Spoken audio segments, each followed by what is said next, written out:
Good afternoon, everybody. Those who are here and those who are online. The organizers, thank you for inviting me and giving me this opportunity to chair this important panel this afternoon. I will start off by introducing, I'm just going to use the political language. You normally say, my people. Now these are my panelists.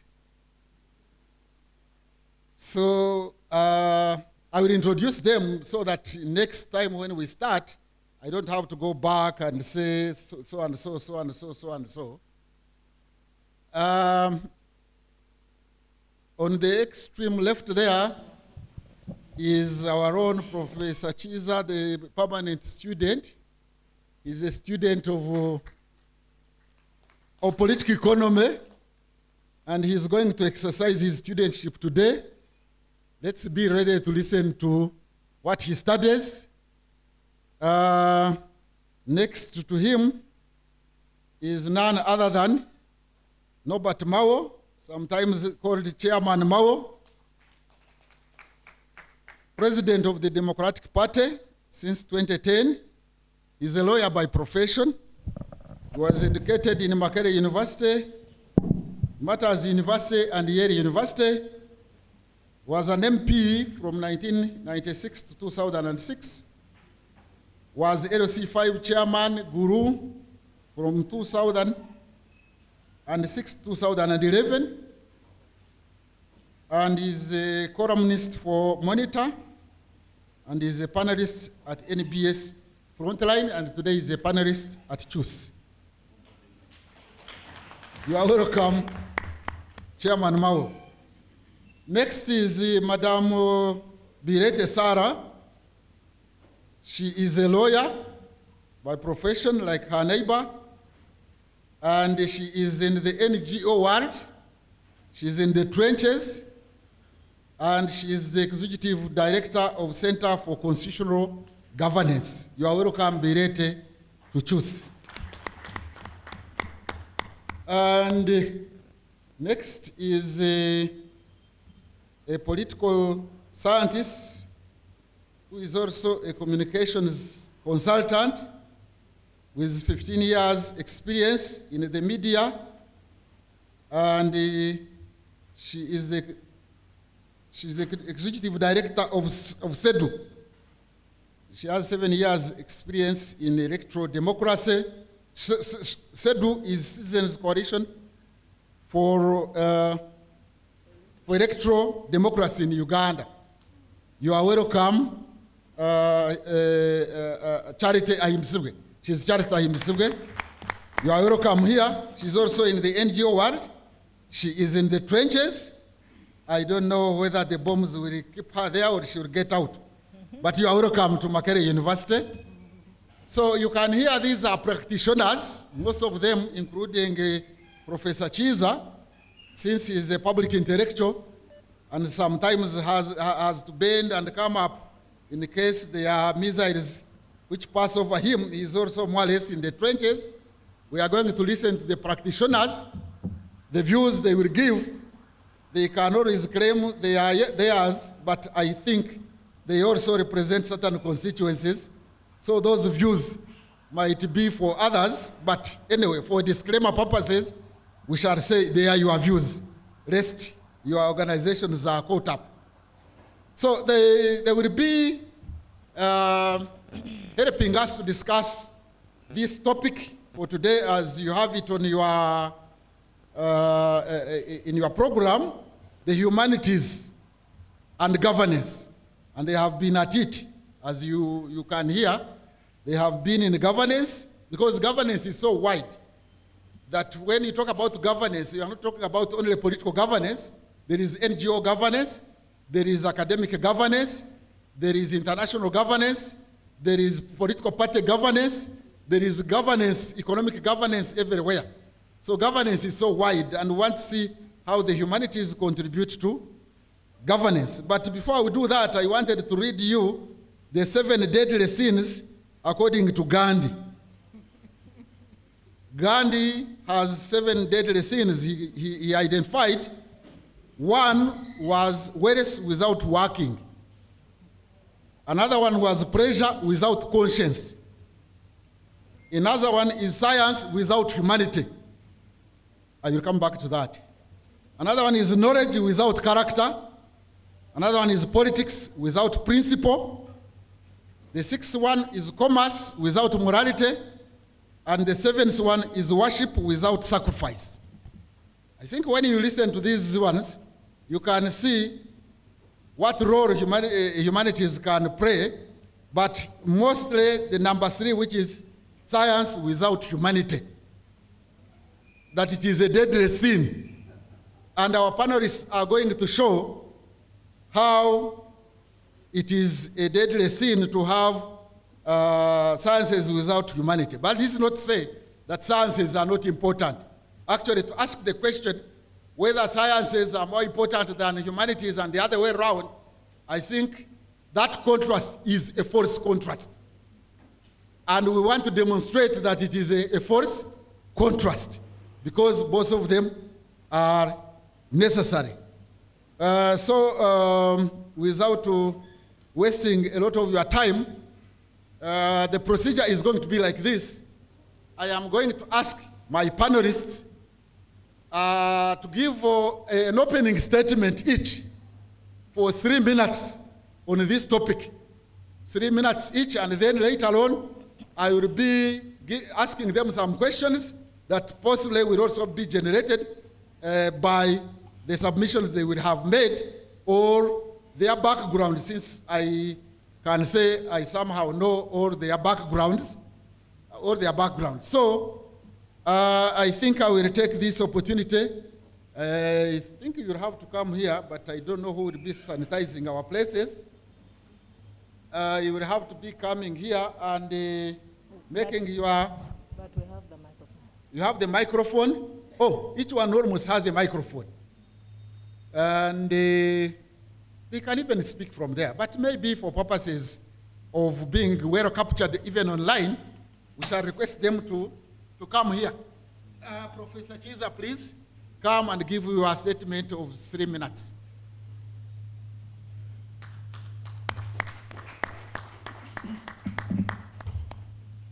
Thank you very much, Chair. Thank you, my fellow panelists. Thank you, ladies and gentlemen. I was told we are coming to have a conversation, so I was ready to have a Q&A, not to give opening remarks. I thought the event had been opened in the morning. But allow me to begin by observing a few preliminary things.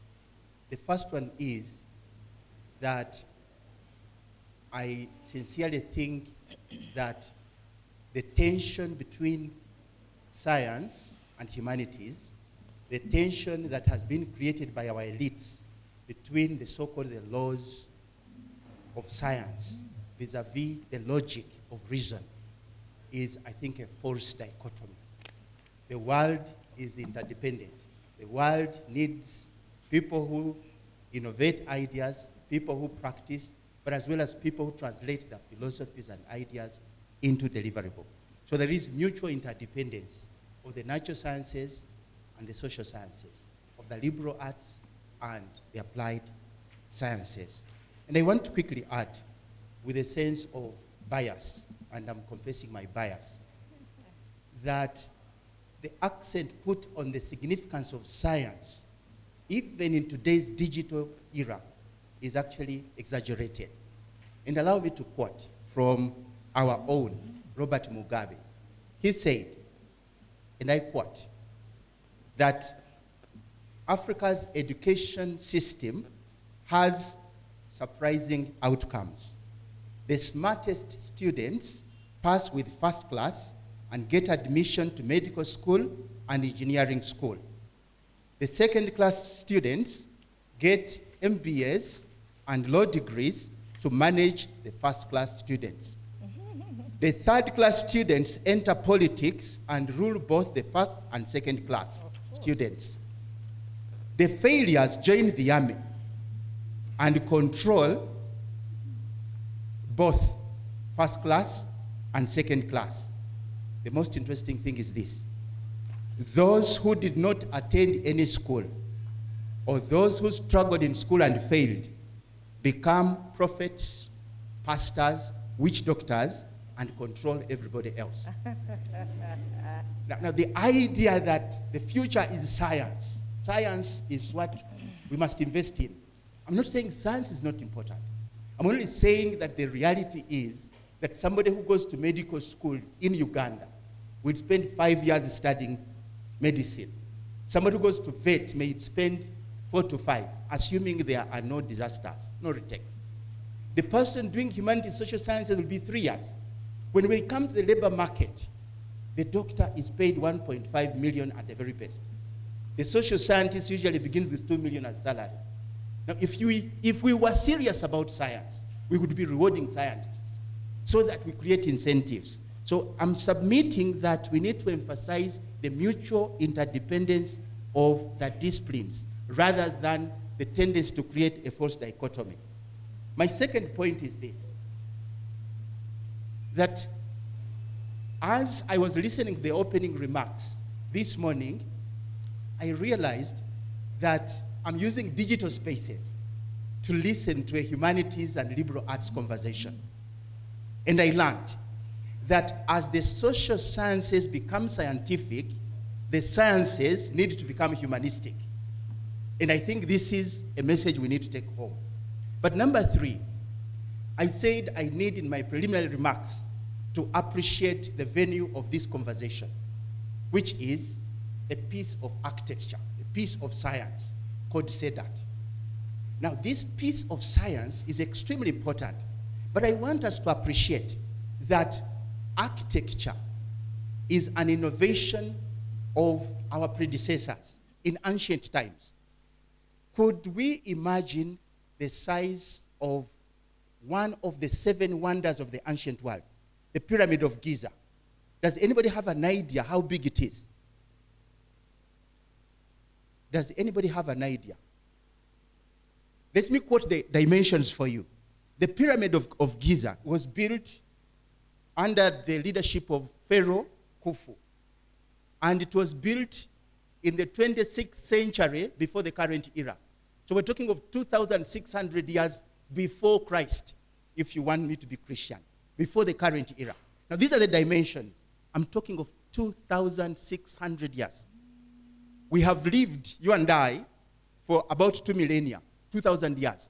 This is the pyramid which was built by the Egyptians, 146.5 meters high. This structure is not even 100 meters tall. Now, the width was 230.3 meters, the width. So imagine the Freedom Square. This pyramid is taller than, the Freedom Square is 100 meters. That's the normal football pitch.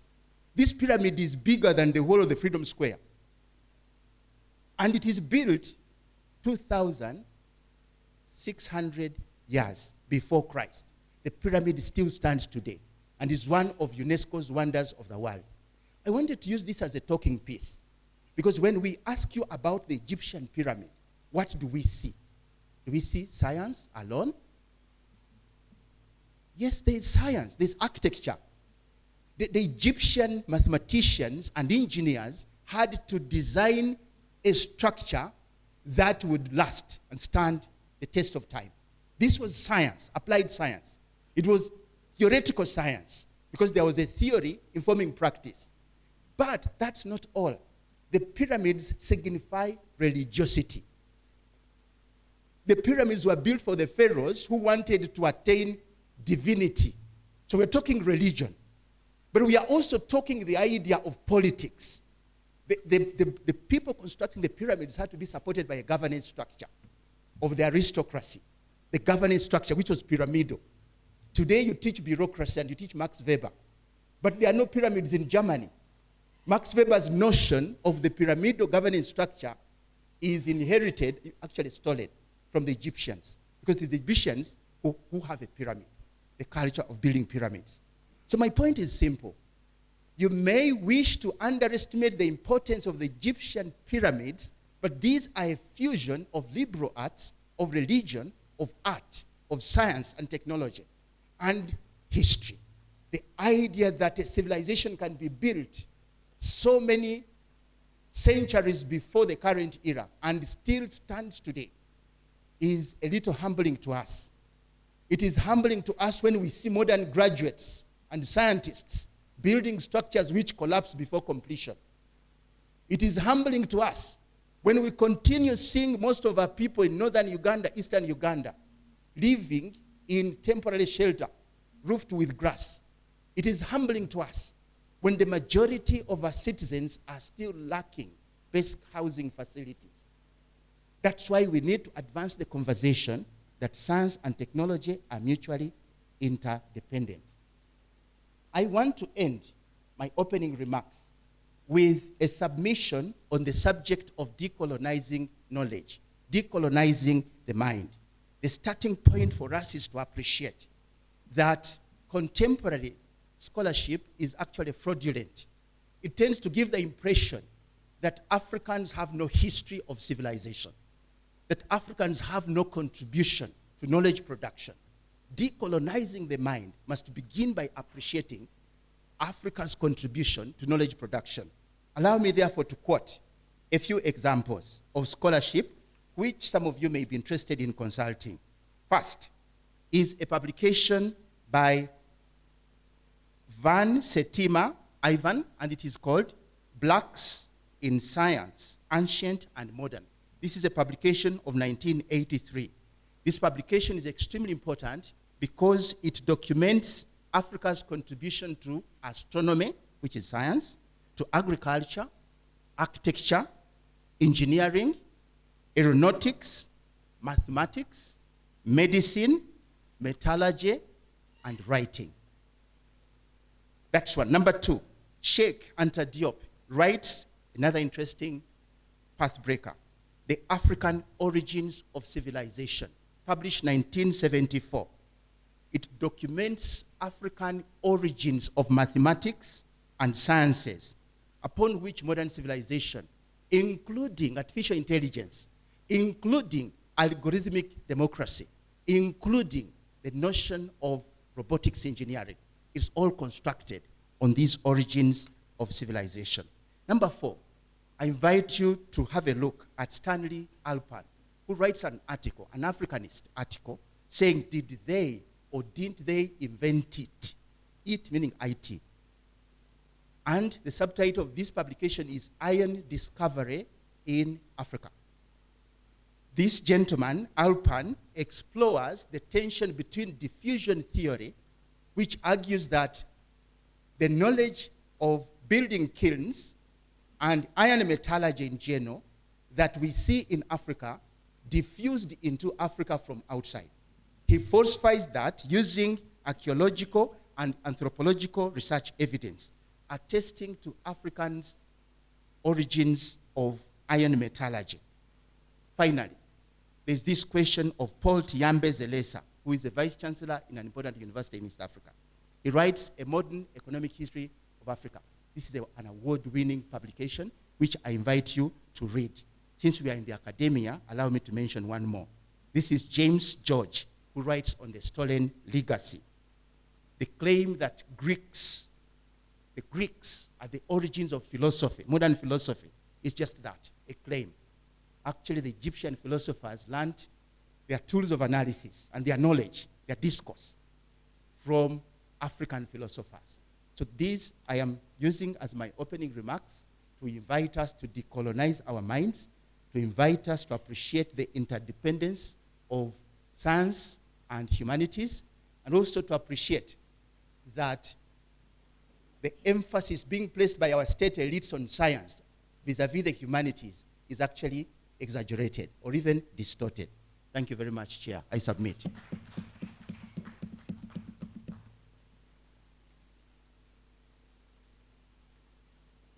Thank you very much, the permanent student, for that opening statement that has provoked our minds. And except you nearly wanted to say, that the Egyptians learned the philosophy from the Africans. The Egyptians of that time were actually the Africans, not these Arabs who came there far, far, far later. The original people there were black Africans, actually. Those who built the pyramids are not these Arabs. Having said that, I think quickly, let us also get an opening statement from Chairman Mao. Please, 3 minutes. And I wish you could reduce on your time so that we can come in later. Please.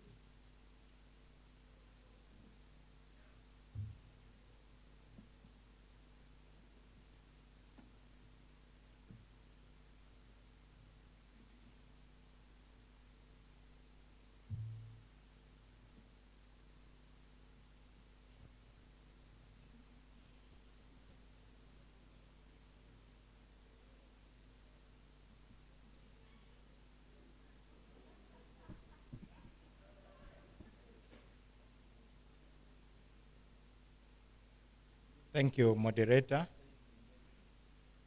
Well, I have nothing against your microphone. I'm also a Roman Catholic. This is our color before some people claimed it. My fellow panelists, the leaders of Makerere and CHUSS in particular, it is always a joy to be back in Makerere. One of the dangers of being a practicing politician is that people start wondering whether you ever went to school. I hope I'm not an embarrassment to those who have contributed to my education. I see my supervisors. One of my supervisors, when I dared to go back for a master's degree in development studies, I was supervised by Dr. Spire Sentongo.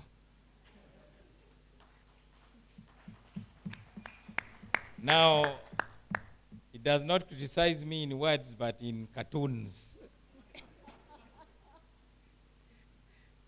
He doesn't need to say much. My dissertation was on elite capture of community-driven development projects. And as we discuss things like Emyoga, Operation Wealth Creation, I think the subject of elite capture is very, very important for CHUSS to take interest in. Northern Uganda has received more money than was used to fight the war. NUSAF 1, NUSAF 2, we always hear Poverty Action Program, PAP. Poverty Eradication Action Program, PEEP. Then you hear Program for the Alleviation of Poverty and the Social Cost of Adjustment, PAPSCA. The acronyms are too many, the impact is very little. When I was a student here, we used to have something called Mawazo. It was a very interesting theater where intellectual gladiators came and displayed their skills and knowledge. I'm glad that CHUSS has started this conversation, and I'm happy to make my modest contribution. Many of the ideas we now take for granted were really considered radical at the time they were first pronounced. When you read the 1948 Declaration of Human Rights by the UN, you do not know that the roots are actually in the radical Enlightenment ideas of the French Revolution. And people paid for those ideas with their lives. We now take it for granted that it's the earth that moves around the sun, but a man called Galileo lost his life for insisting that that was a fact proven when the establishment led by the Holy Roman Catholic Church was saying it is the sun that moves around the earth. So we are here to claim the preeminence of ideas, whether they have come at the right time or at the wrong time. Ideas are even more important when they come at the wrong time, because they are appreciated when their proponents have gone. Today we speak of democracy, free thought and expression, religious tolerance, individual liberty, political self-determination of peoples, sexual and racial equality. These were things that were unthought of. And it's the duty of the social sciences to give sight to society. But to give sight to society, one must dispel the darkness that surrounds many things. Those who specialize in the humanities and the social sciences are what we call the gurus. Guru is a Hindu word which is comprised of two words, gu and ru. Gu means dispeller and ru means darkness. So you are the dispellers of darkness. You don't have to tell anybody what is there, but you just shed light so that people can see for themselves and interpret. Once you have removed the darkness, in my opinion, you have done your job. So, they are dispellers of darkness in CHUSS. Having dispelled darkness, how do you make those with eyes to look at the right direction? You have to make things interesting. And that is why the social sciences and humanities are a very broad field. You don't change your message, but you change the medium. You use film. I was speaking to somebody here who says they are going to start making documentaries about our pre-colonial heroes and villains, I should add. You use drama. What was the role of the song of Wankoko, known as Oluyimba lwa Wankoko, as a medium for criticizing dictatorship? Somebody who comes in like a sugar-coated quinine and once swallowed becomes a problem. What about the limits of power in Julius Caesar?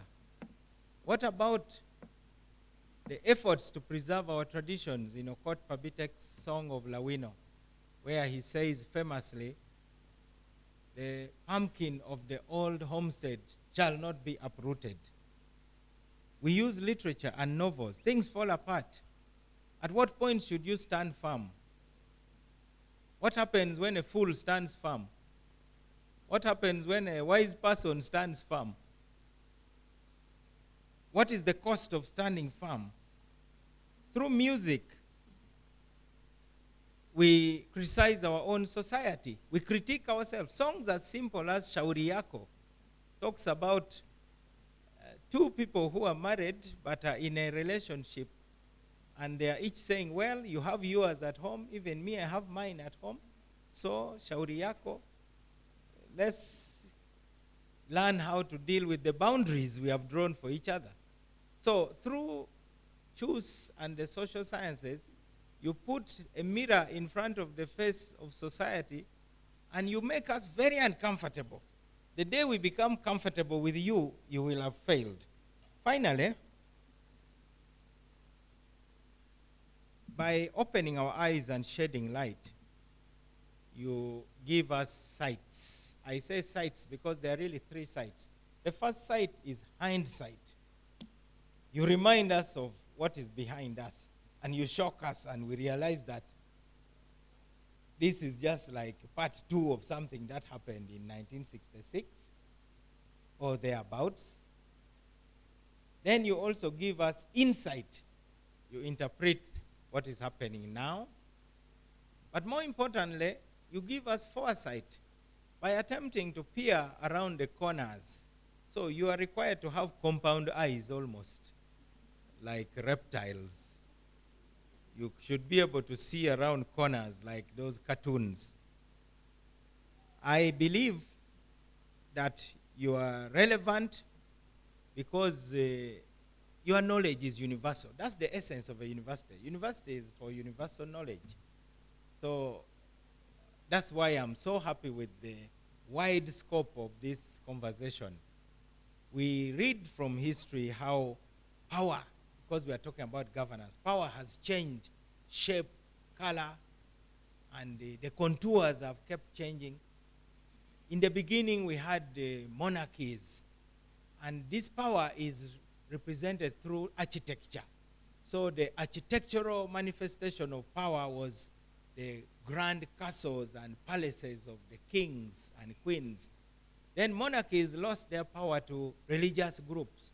Then the architecture that manifested power were the great cathedrals, the great mosques, because those who claim to speak on behalf of God were now more powerful than those who claim to be representing God and to rule by divine right.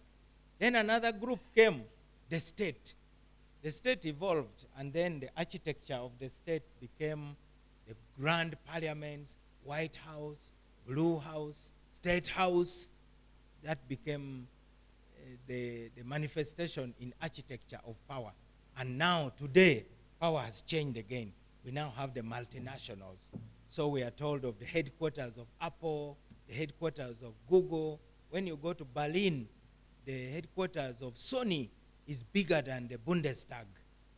And so power has continued to change, and therefore it is your duty to continue giving us those interpretations. I'm very pleased to be part of this conversation.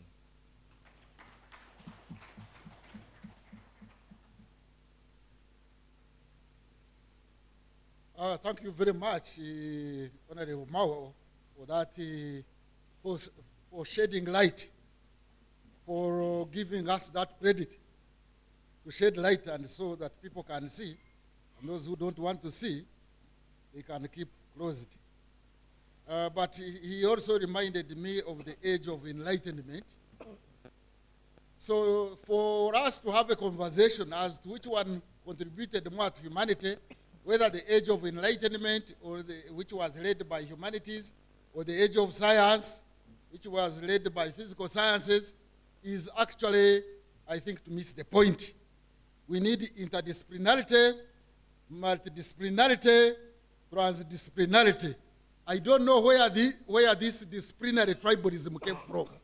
We need to dispel disciplinary tribalism and have unity of all the bodies of knowledge. At this juncture, let me invite Sarah to give us her perspective of the role of humanities and governance as opening statement.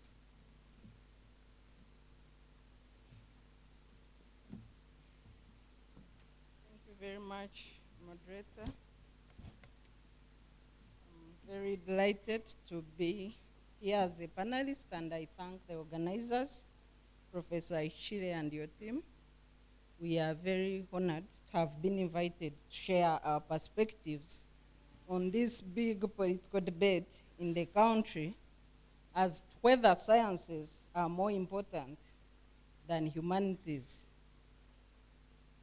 Makerere being our ivory tower and highest concentration of brain matter or knowledge, I think it's important even to draw a line on where some disciplines fall, like technology and innovation, like law, like, there are some disciplines which you cannot purely say these are artists and these are sciences. I just Googled the biggest billionaires in the world, and the top 10 are in the creative industry, the knowledge sector, ICT, Silicon Valley even today controls our governance. I'm sure you've seen some of propaganda handles being deleted right from Silicon Valley, and there's nothing to do. We see how technology has demystified even the state control on media and has redefined governance in our days. So when you talk of humanities, they empower actors in state and society with intellectual capacity and orientation, which move such actors to political and societal behaviors that are conducive to promoting the good of man in society as part of humanity. Most universities in Europe have written concepts on how to strengthen humanities and make them more relevant, especially looking at the role they play. the role they play in contributing to grand societal challenges that are more relevant to working life, research and study programs that should be made more relevant as possible, play an even greater role in meeting major challenges of the day. The need to nurture exceptionally gifted and motivated students, and even the study in foreign languages.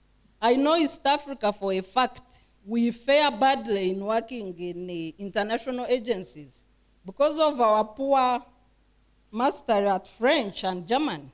And if you look at the Western countries, Ghana and the rest, they have dominated African slots in the UN system because of our limited capabilities to work fluently in English and French as a region. And these are the debates that our leaders should be having in order to expand the growth, the career growth and skills training of the people and propel them to the international skills with international bodies like the UN. Humanities play a role as a guardian of fundamental values and essential knowledge on which societies and civilizations are built. And I think Professor Giza demonstrated this point with the Egyptian pyramids. Humanities must help address challenges of the day like transborder crime, terrorism, climate change, digital attacks, global poverty and population growth, among others, under 3 key themes today: integration, migration and conflict, major technological shifts, climate change, environment and sustainability. These areas need critical thinking and analysis plus advocacy, and this work can only be done by disciplines in humanities. The leadership, the political leadership, need a basis for which to take policy and political decisions, and nobody is going to avail this basis, analytical basis for decision making, as well as provoking critical thinking within the population. And maybe on that note, I wish to state that the shrinking civic space that we operate in my view, has diminished. We see less academia coming up with critical analysis of issues in our governance than before. And I wish we could see more academia taking on our governance challenges, like was the case under Idi Amin dictatorship. Academia played a greater role, including the four professors, Professor Ashtandon, Professor Gumayo, Omonyo Joke, and others, that took on Idi Amin head-on as academia. We no longer see this vigilance in academia to build into our governance and improve our governance environment in the country.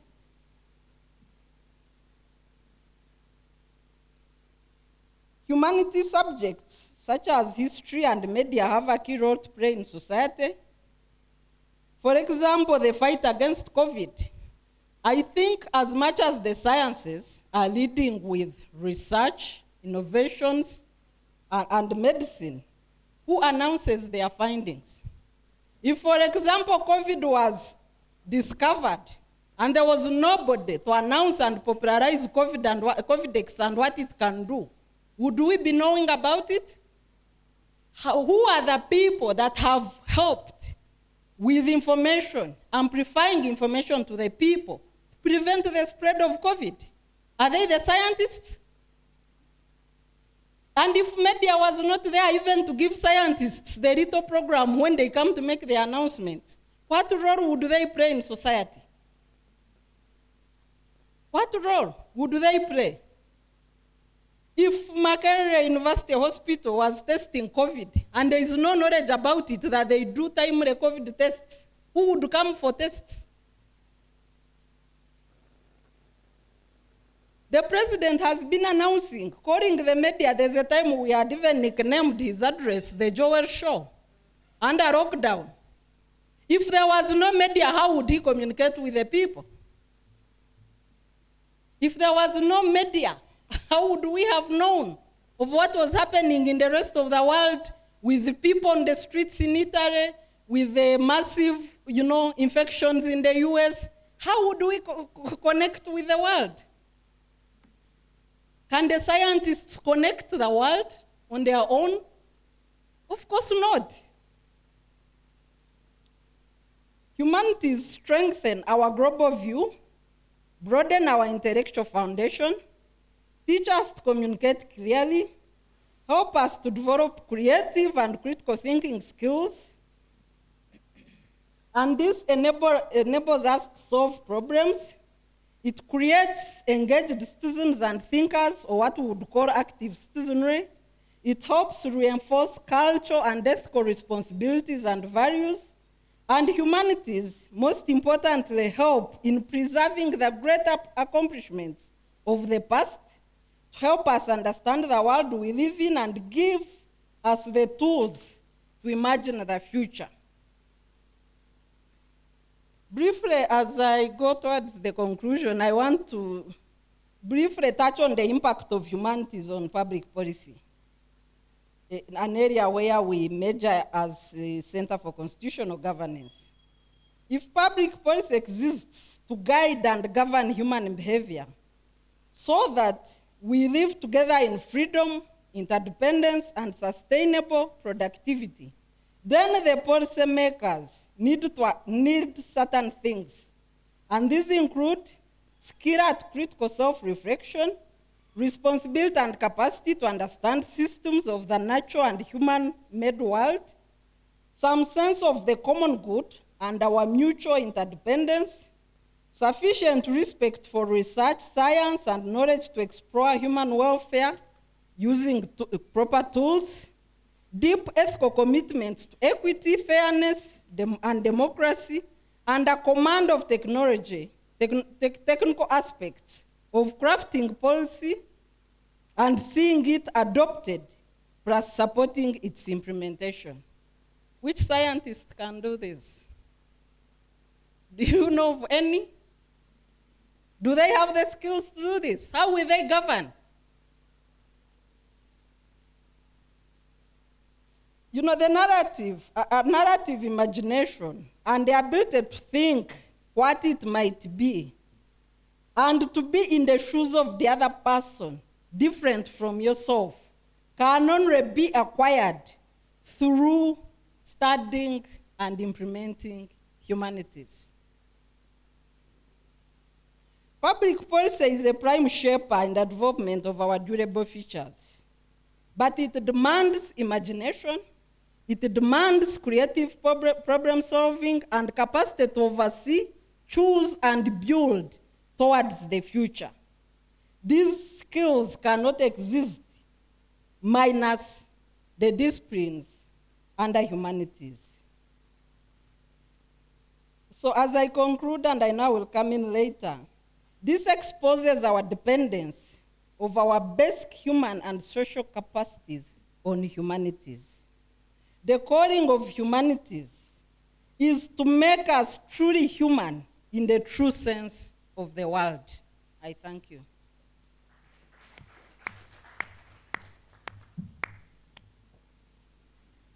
Thank you for that powerful statement. She has reminded me of one issue here, and COVID-19. I think the whole world, and Uganda in particular, have got one missing link in the struggle to prevent the spread of COVID-19. You see the Director General of World Health Organization or the President of Uganda addressing the public and is accompanied by medical scientists only. To me, they should also be accompanied by behavioral scientists, which is the humanities and social sciences. Because the prevention of the spread of COVID-19 is as much a biological issue as much as it is a behavioral factor. It is a behavioral issue. So the world is missing on behavioral scientists to contribute to the prevention of the spread of these pandemics. Having said that, I think let's now listen in 3 minutes in the opening statement from Charity Ahimsibwe. The floor is yours. 。 。 。 。 。 。 。 。 . 。 。 . 。 。 。 。 。 . 。 。 。 。 。 。 . 。 。 。 。 。 . 。 。 。 。 。 . 。 。 . 。 。 . 。 。 . 。 . 。 . 。 . 。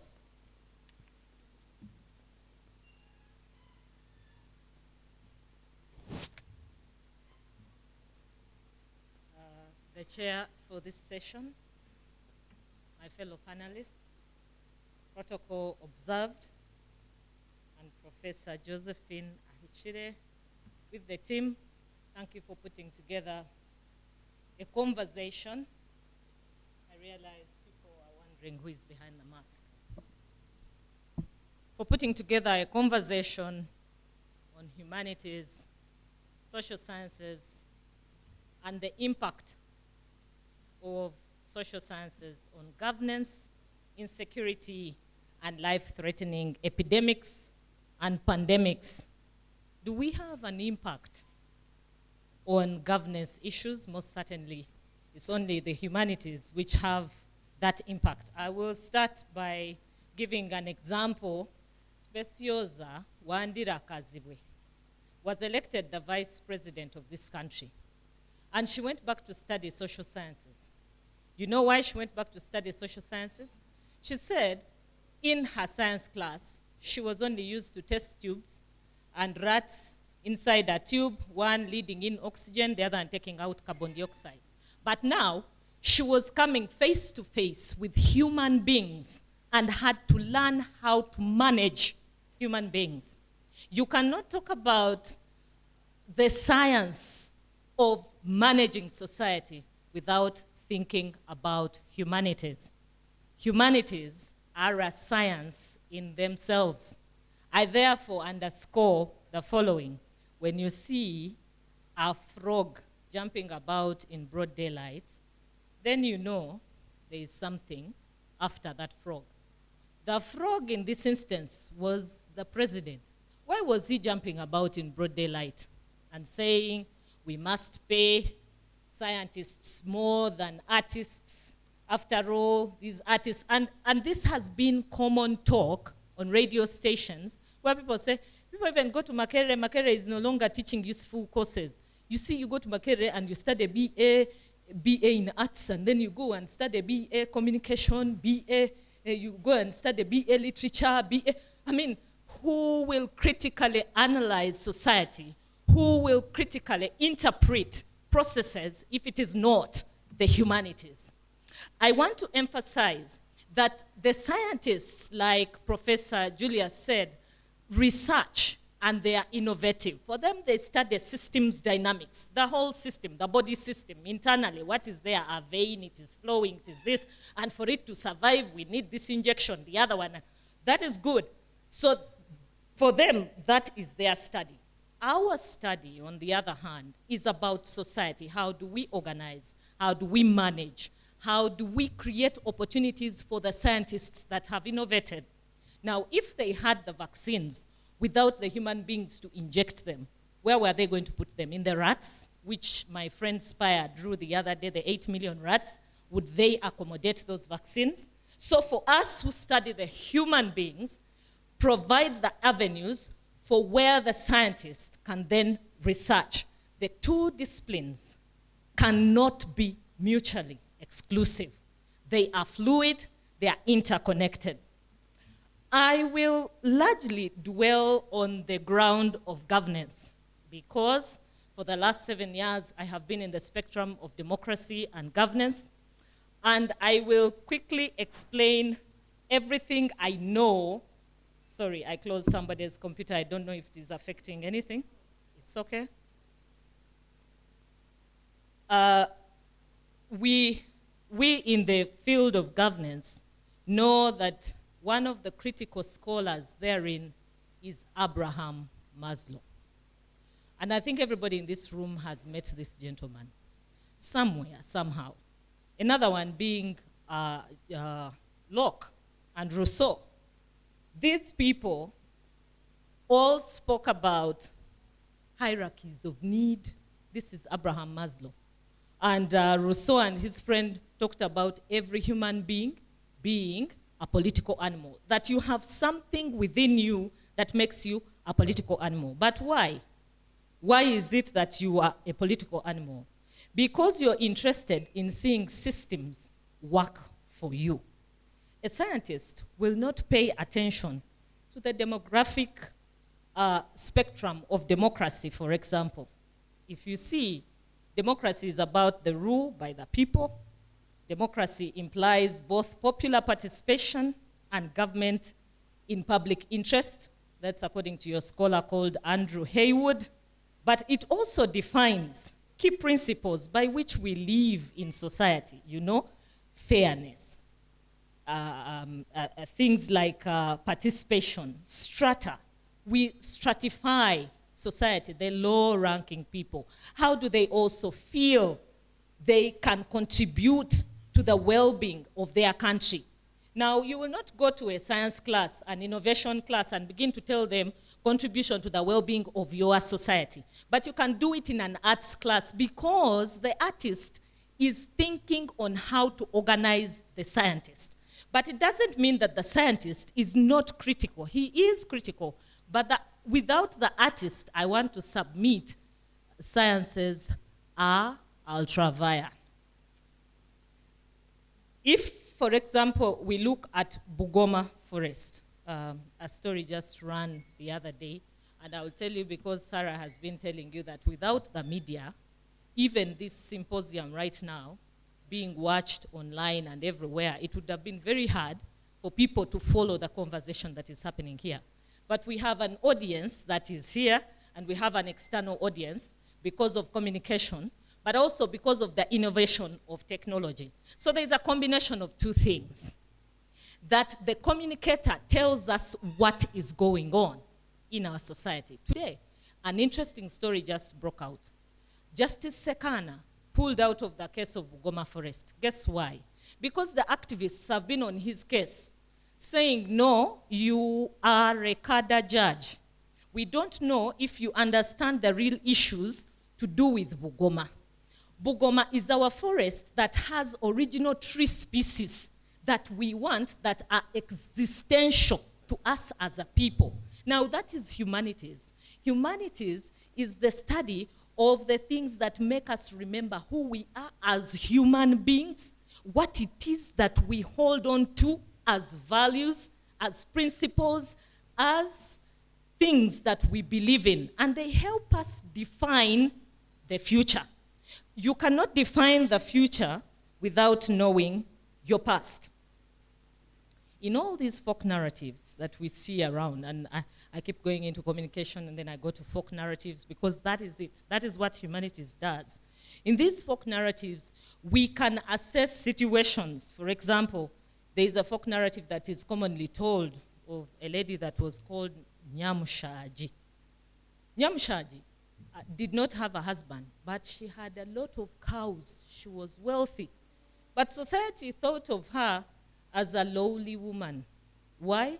Because she was defined as childless and having no husband.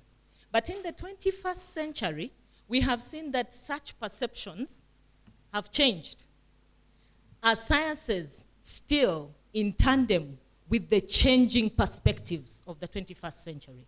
Do we still have Nyamsajis right now, or we have more empowered, bold women who understand that beyond simply having children and bearing children, women have more significant roles to play? That can only be done by artists. I will give you a very simple example. As I thought through this topic, I thought about this. I summarize it that way. Last year, if you were growing tomatoes in Uganda, you would sell a box of tomatoes at 400,000 Uganda shillings. Today, if you're growing tomatoes in Uganda, you will sell a box full of tomatoes at 40,000 Uganda shillings. But what does that tell you about us as a society? That we are not organized in our agricultural production, and that we need a bit of more organization in agricultural production to benefit the people that engage in this process.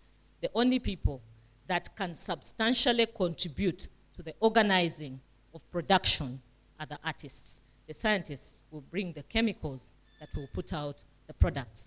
Please maintain both fields. Thank you.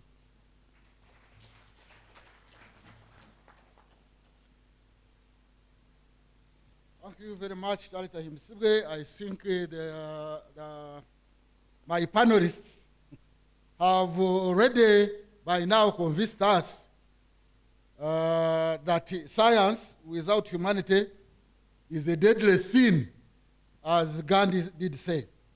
And somebody also said that having guided missiles without guided minds will end the world. And I don't think we want to end the world with guided missiles that do not have guided minds. And guided minds are supplied by humanities. So, in the opening statements, we have been generalizing, and I think now we are going to come down to specifics, and I will be asking some questions, but the panelists could go a little bit and magnify on the question, but with this guided question that I will be giving to each one of them as we go along, and at another opportune time, we shall have the audience also coming in and maybe asking their questions. I will go back to our permanent student, Professor Chiza, who I know is a political economist, and political economy is about interdisciplinarity anyway. And therefore, you had the right choice. But to bring it down to maybe specifics, I wanted him to shed light on this. And I know that he did his political economy about Southeast Asia, or the Asian tigers. So I wanted him to share with us what is the role of economic governance, or what role economic governance has contributed to the success story of the Asian tigers. And relatedly, what role has humanities and governance, technology governance, contributed to the success story in Southeast Asia? I think these are the leading questions that you can share with us as a political economist who did a lot about Southeast Asia in respect of economic governance and technology governance. Professor Chiza, please.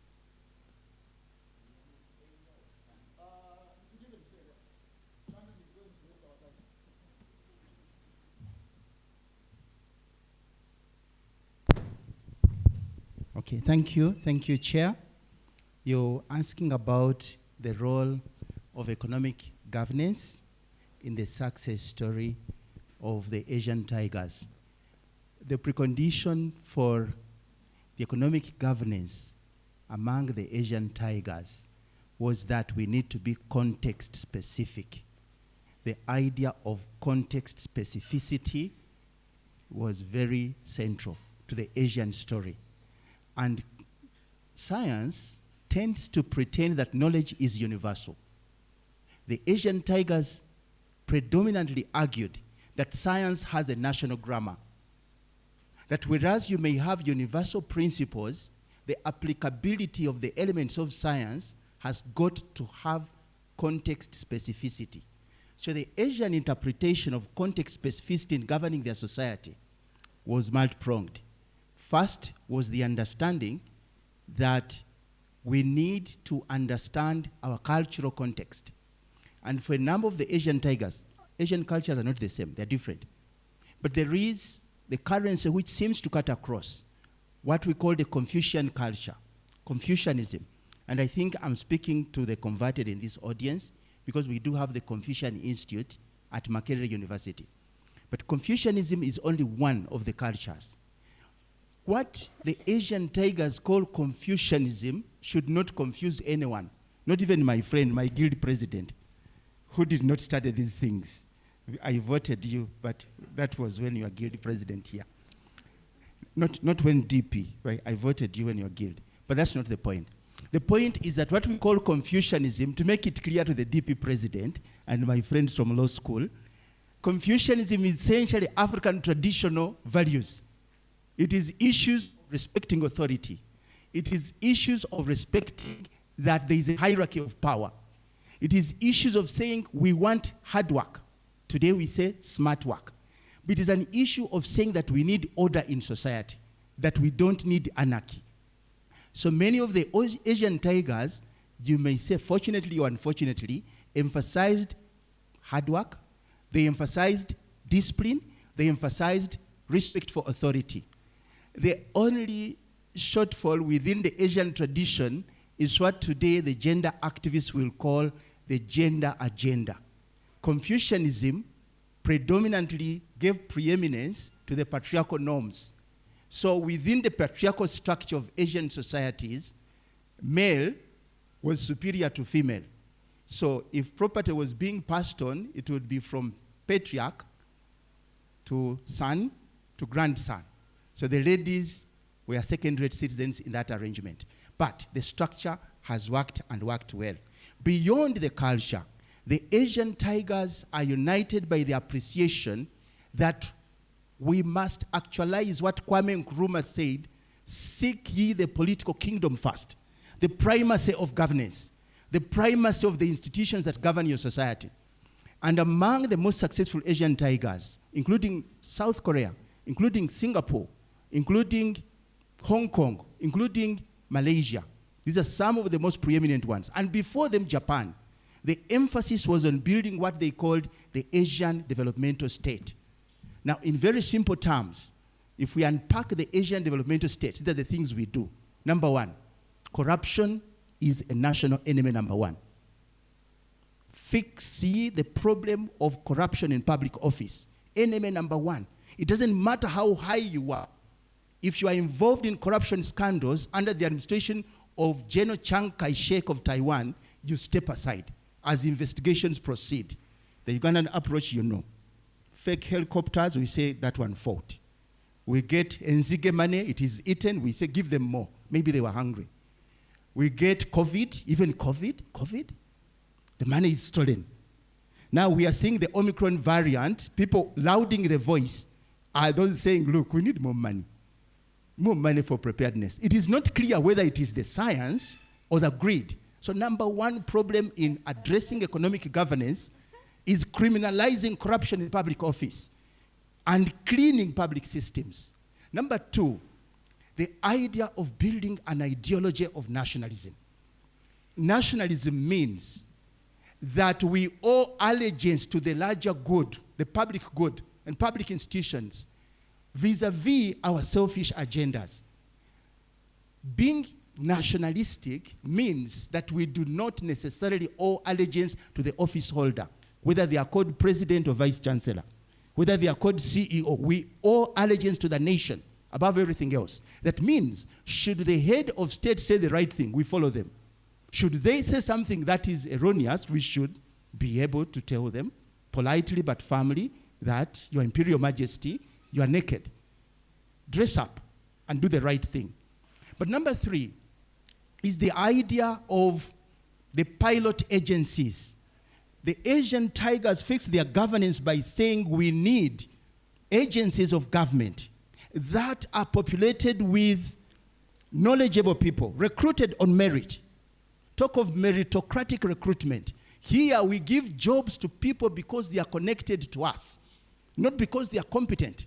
It is the technical know-who, not the technical know-how that counts. And that's why you'll get a company connected top elites, Dot Services, has just gotten a tender to build Ugandan roads in DRC. Look at their public works in Uganda. And you will understand that the public works they have performed are not to standard. But we give them more services. Try to summarize. So in summary, the Asian tigers said we must have context-specific approaches to development, to the governance question, because development has a national grammar. Number two, we need to be patriotic. We need to be nationalistic. And I'm not talking of the patriotism that is ritualistic, which is what our elites in Uganda do. They talk about ritualistic patriotism, not substantive patriotism. The Asian tigers also said we must build strong institutions populated with the best and brightest minds in the land. That way, they were able to forge ahead in the governance of the economy. But very finally on this issue, the Asian tigers questioned, received wisdom from the West. They argued that science commits suicide, the moment it becomes dogmatic. So you need a science that works, not a science that is imposed upon you by the IMF, the World Bank, and their variants. Thank you very much, Chair. Thank you very much. Yeah, I think he has helped us now to contextualize the whole notion of governance and its importance in the development of society and making a difference. We are going to hear submissions from Honorable Mao, the president of the Democratic Party. One of the ideals of the Democratic Party is justice. So we wanted to share with him, or he can give us some insights into how social justice, because you know, one of the challenges in the world today is actually inequality. And one of the challenges in Uganda and the Great Lakes region is also inequality, unequal sharing of public resources, whether they are political resources or economic resources. And DP has got that idea of social justice or justice. So we want to find out from him how the humanities have helped them to understand the notion of social justice and how it is applicable in the promotion of the Democratic Party. The floor is yours, Mr. President of the Democratic Party. First, our founding president was an engineer. Engineer Joseph Kasolo. So there is a balance, no bias.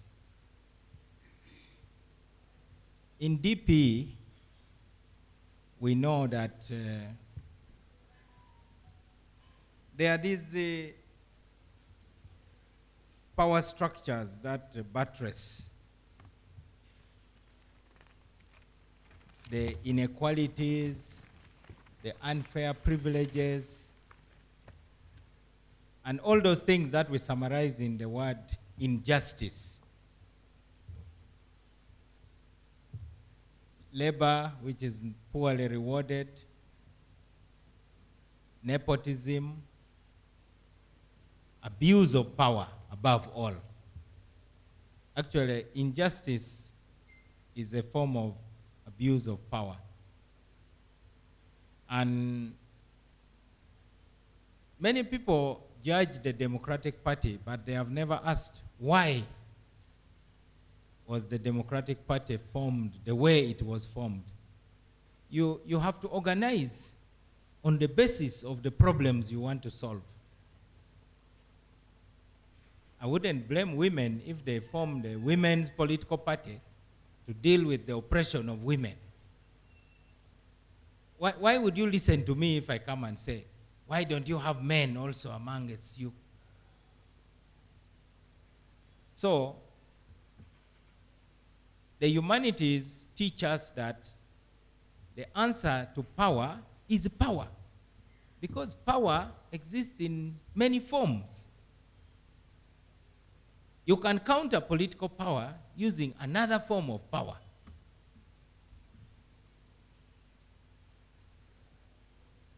If, for instance, we wanted tax reform, because one of the greatest injustices in Uganda today is taxation, which is not articulated enough. You remember my question to the Minister of Finance on TV. I told him, I've bought fuel worth 300,000 shillings. How much of it is tax? Turned out it was over 90,000 shillings. And yet, Ugandans tend to think that they don't pay taxes simply because they don't line up at a bank counter to deposit money at a URA account. If we all chose to boil our water and stop drinking this, we will be begged very soon. If we parked our cars 3 times a week, the government will be in trouble. So, power is used to impose an unjust condition on you, but you don't organize. So DP had to learn the hard way. That you can organize catechists, for instance, as the embryo. In the history of Uganda, the Catholics and Muslims, having lost in the religious war, Uganda had a peculiar birth in the sense that in Tanzania and Kenya, there was only one election before independence. In Uganda, we had two. If Uganda was a just country, it would have been Benedicto Kiwanuka to receive the instruments of power from the British colonialists. That's why in Kenya we have Madaraka Day, which is the day of what they call internal self-government. So, you learn through humanities and social sciences to become conscious of injustices. Just like I've just told you that we need Ugandans to become conscious that they are overtaxed, because most Ugandans don't yet have that consciousness. As a little boy, I was a cobbler, mending shoes, and I would be paid 1 shilling, and that was enough to buy bananas, to buy pancakes, and to even have 10 cents left to give in church. My school fees in Namilyango College was 11,000 shillings for a year in 1984.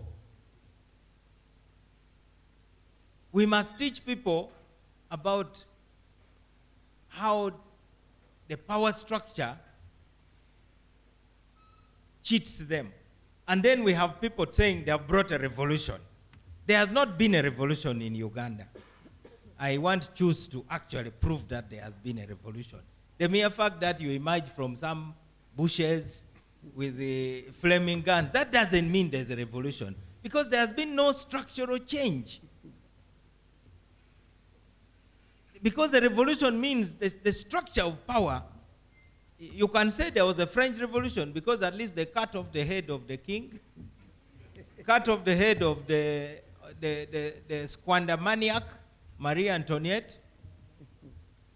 Though, of course, it degenerated into terror because of the rivalry of the radical Republicans and then the extreme elements of Robespierre, who were authoritarian populists, and of course these moderate monarchist ideas like Lafayette and so on.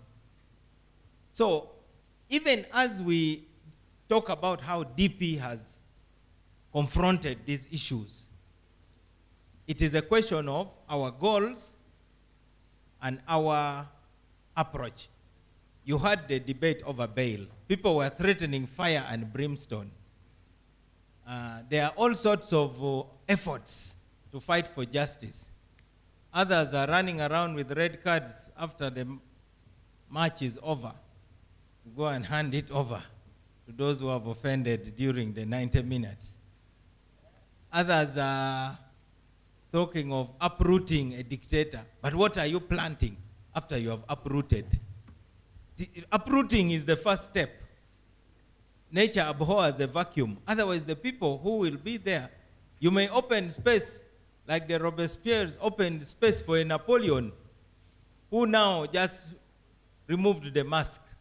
So as DP, we have always chosen principle over power. We could have also condoned the decision in Lancaster that the people of Buganda should not have one person, one vote. But we were not afraid to face the power structure of the kingdom and tell them everybody else in Uganda is having a vote. Why shouldn't the people of Buganda vote? And for that, Ben Kiwanuka was ridiculed as Senkagale. Some of you think Senkagale is a praise name. It started as an insult, actually, that he is not respectful of the throne. Ye Kagala in Uganda. So they called him Senkagale. But we politicians are very good at turning things upside down. So he simply embraced it and he became Senkagale. And we, from From now, we are all called Senkagale. Only of DP. So sometimes I hear the media saying Senkagale wa FDC, Senkagale. Those are not Senkagales. And you must stop it immediately. It is like saying the Mufti of the Catholic Church. It doesn't happen. Or the Pope of, I don't know, the Church of England. It doesn't exist. Finally, from our point of view, we chose our symbol, for instance, the hoe. I have had some people, including professors, coming to me. Mr. Mao, the world has changed. Why do you still use a hoe as your symbol of your party? Use a tractor, for instance. So I tell them, do you understand symbolism? Why do Christians still move with some wooden cross? By now, they should be thinking of something sexier than 2 pieces of wood. Why do the Indians still use the spinning wheel as the symbol on their...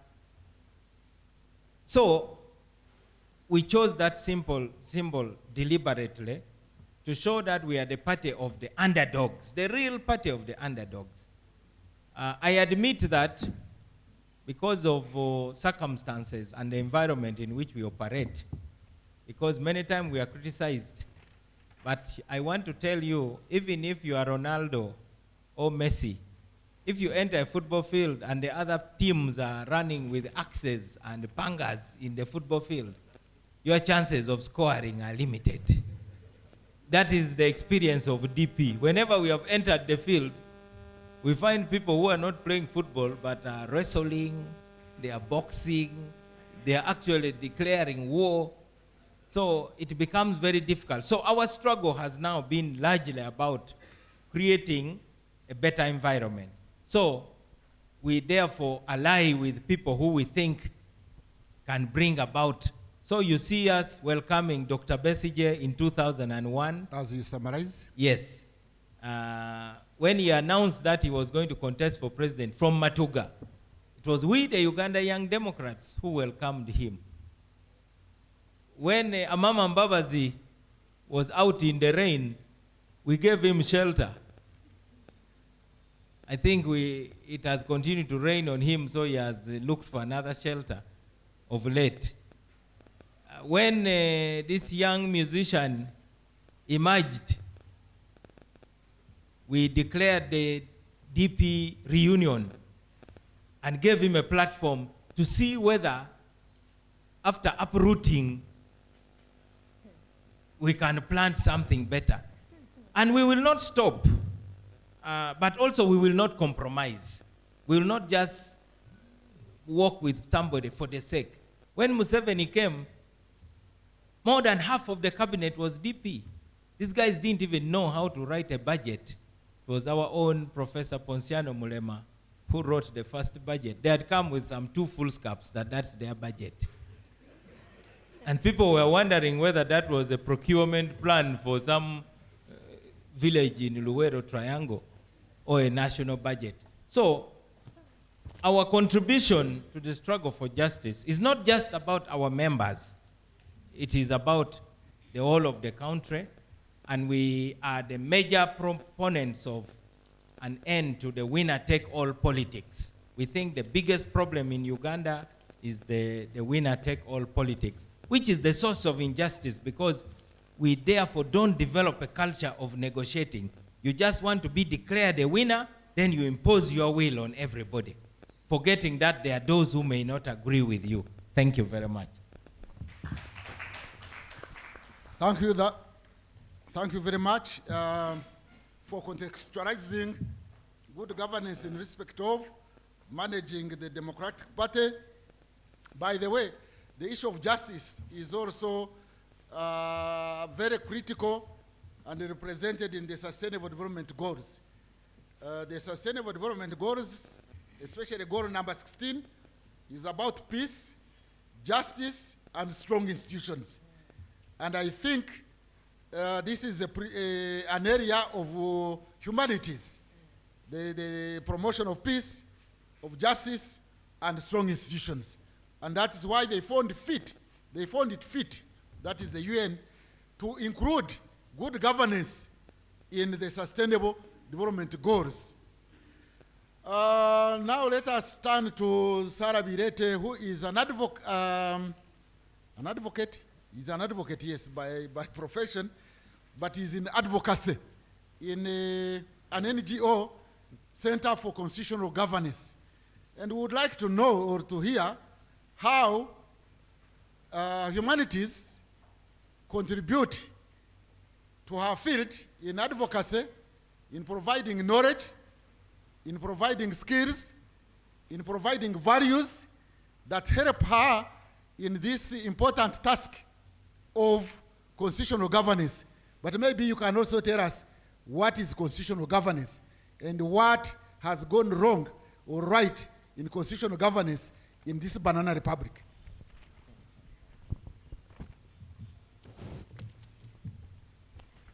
Thank you very much, our moderator. Constitutionalism is premised on 3 principles. One is the understanding of the Constitution by a critical mass of the population. The second is recognition by the office bearers of the powers of the Constitution and abiding by it. The third element is the citizenry that are willing to defend the Constitution and the use and reference of the Constitution in our day-to-day lives. If you assess today, I'm sure there are many leaders who cannot even cite, political leaders who cannot cite beyond 5 articles in the Constitution. Every leader, every office bearer takes oath by the Constitution. But I think that's where their relationship with our Constitution stops. Including our president. Just let's look at the current situation, the deployment of troops in DRC. Whereas many Ugandans think that there is a legitimate cause to be in DRC, but do you see any movement on the side of the leadership to do what is required of them in line with the Constitution and the UPDF Act? No. They think they are above the Constitution. Article 214 of the Constitution is very clear on deployment of troops outside Uganda. If you need a surprise element in terms of ambushing the enemy, you have 72 hours after deployment to brief Parliament. In the case of a recess, Section 39 of the UPDF Act is very clear. Parliament must be recalled and briefed within 21 days of the deployment. Of course, our Parliament is in session, and the 72 hours have long passed. And when you talk of the Constitution, including people you would think are serious, they think you are unserious. You are raising non-issues, especially those in the regime, or those who have proxy to political power, or what has been commonly referred to as Gambanog, because of our patronage, sectarianism, and all that in our political leadership today. When you say what you are doing is wrong, they might even brand you an agent of Rwanda, an agent of wherever, that you are against UPDF. Just because you are telling them procedurally, they are on the wrong side. Yes, you have a cause, you have negotiated with a neighboring country, but why do you disrespect the Constitution that you take oath with on a daily basis? I mean, that's just one example. So we have a political leadership that does not respect the Constitution. President Museveni is on record to have referred to the Constitution as a mere piece of paper twice in a public address in Kororo. It's a mere piece of paper. Towards the elections, he said the mere piece of paper cannot get him out of power. So that is the state of constitutionalism in this country. where do the humanities come in? Of course, critical thinking, critical analysis. I've seen the processes of constitutional amendment in this country, and I wish to thank Makerere University through the law school.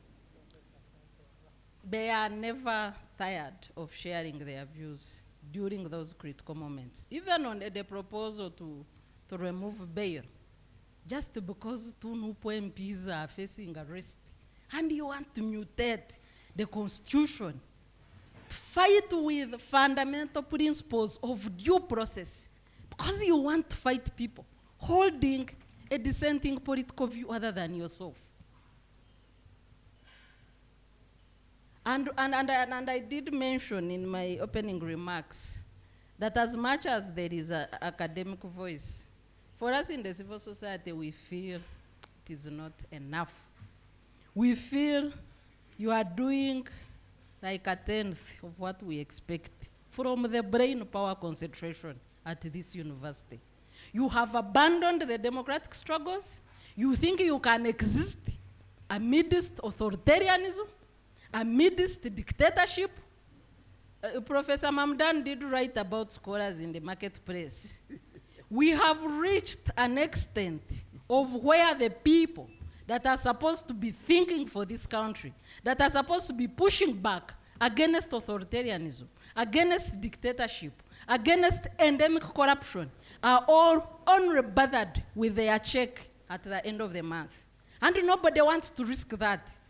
As if you can have your check when you are dead. As if you can enjoy your money when children are being killed. The children killed in Uganda have parents, have relatives. The violence, elections, you cannot even call an academia to go on a media talk show. No, they will follow me to home. Academia, a marketplace of ideas, concentration of brain power, the biggest civil society in any democracy. You are hiding under your tables. Even as we debate humanities, you are seated on all the information that we need to make this country a better country for everybody. You think coming to class and talking to students and going home is all the contribution that is required of academia. No.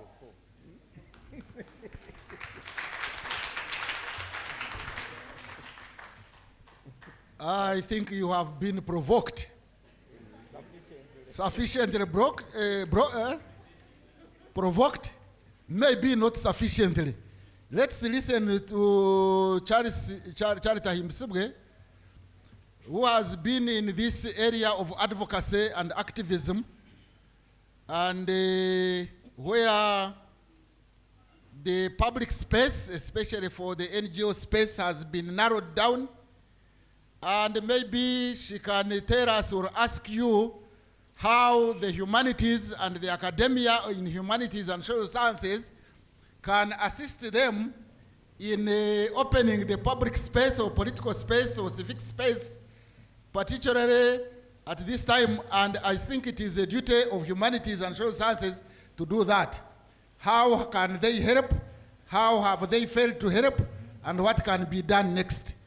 The floor is yours, Charita Himsibwe. Charita Himsibwe is from SEDU, which has been suspended. And I think Birete is saying that since organizations like SEDU have been suspended, what has the academia done to contribute to open the space or occupy the space, as Birete is saying? Charity. Thank you very much, Professor. And I think let's pick it up from where Sarah is. Indeed, 54 organizations on August 20th were shut down. But guess why SEDU was shut down? Because we produced this election report. Why was this election report problematic? I want to go specifically to the place that made our election report problematic. In this election report, we were able to tell you that President Museveni was voted for at 100% of constituencies in the following polling stations: in Gomba, Isinjiro, And we named polling station by polling station. Chigundu, Growers, Cooperative Society, Nabugando, whatever. And we went down to the last polling station in Kanoni Primary School. And we showed you at Rugaga Trading Center, 587 people were on the poll register and 587 voted. So he got 100% in all these polling stations that we stated in this report. And we still stand by it because we picked this data from the Electoral Commission website. And what we did was an analysis of the data. And we told Ugandans, how is it possible that nobody could fall sick, nobody had flu, nobody had a garden problem, nobody had a challenge, no, but they all turned up and they managed to vote 100% at these places. And then we went ahead and illustrated the November riots. And you have seen sanctions now coming from the United States. When we talked about the November riots, we said every human being has a right to life. And for us, it was important that people were not being killed, that elections are not supposed to be a bloodbath. According to Article 38, and I think Sarah was here telling you that, look, most of us do not even know what is in that constitution for us. And guess whose duty it is to make Ugandans understand why they need to know what is in the constitution for them in terms of rights. It is you, the academicians. And I think that is why she said the space has been closed. So now CEDU has been closed for how many months? 3 months. But how many people of the academia have come out to say the contribution of these people in the electro-democratic spectrum since 2011 have been the following issues? And we believe that if we have, for example, dialogue, if we have dialogue about the death, we said the lives that were lost, the 54 lives that the police report. Imagine we picked the police report and quoted how many people killed? 54. And we said according to Uganda police. Now if 54 lives were lost, and that was the minimum number of lives that were recorded because other reports show 100 and beyond, who has paid attention to the families of the 54? Who knows how much pain they have suffered since November 2020 to date?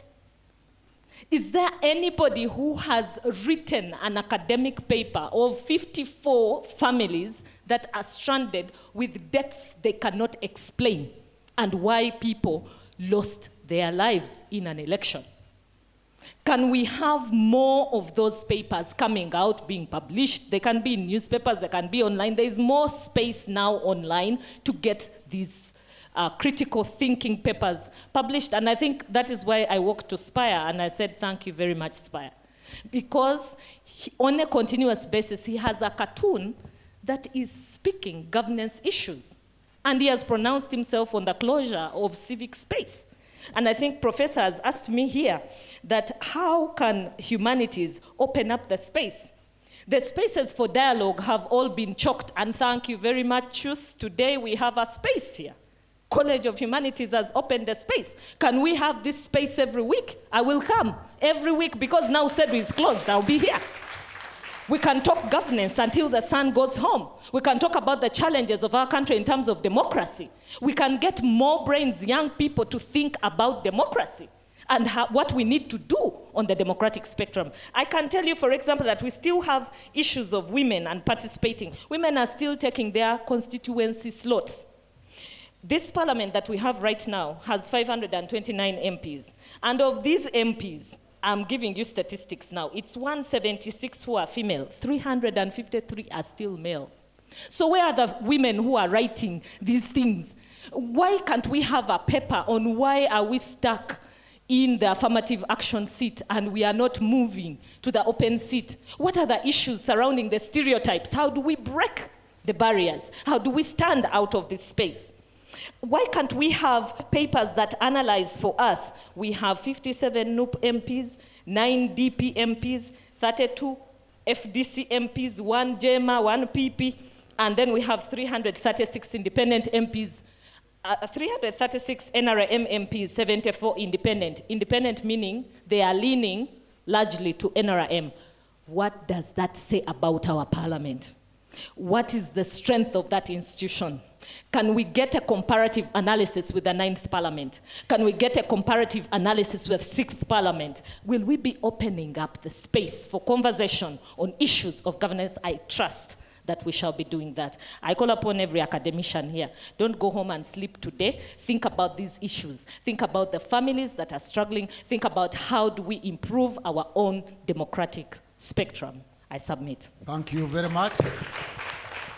Thank you very much for that, for those provocative statements. Professor Mamudani wrote a book, Scholars in the Marketplace. They have already mentioned it. We now want scholars in the public space. President Museveni did say, referring to the bombers, that you have invited us, we have come. Now, CHUSS, you have invited the practitioners here, and they have come. And they have come for you. And they have provoked you. And they want you to be in the public space if you have to be more relevant. On that note, therefore, we are going to have some 20 minutes of responses from the public, from the audience, and I think let's take as a short time as possible. And if you have a question, direct it to any one of the four. But if it is just a comment, direct it to all of us, including those online. So quickly, I don't know who is going to pass around the microphones and sanitize them to the audience. And I will try to be as democratic as possible. I will begin with the central. I will go this way and the other way. Hey, there are very few people there, but at least I will go central here, 2 people, and then 2 behind, and then we shall go this side. Let's start with the front one, Dr. Tabajuka.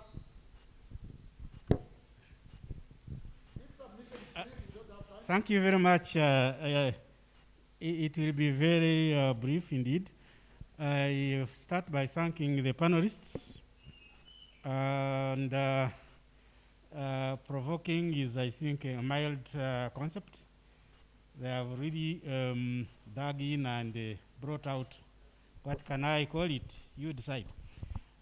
Professor Giza, as usual, you did your homework, and it's very, very commendable.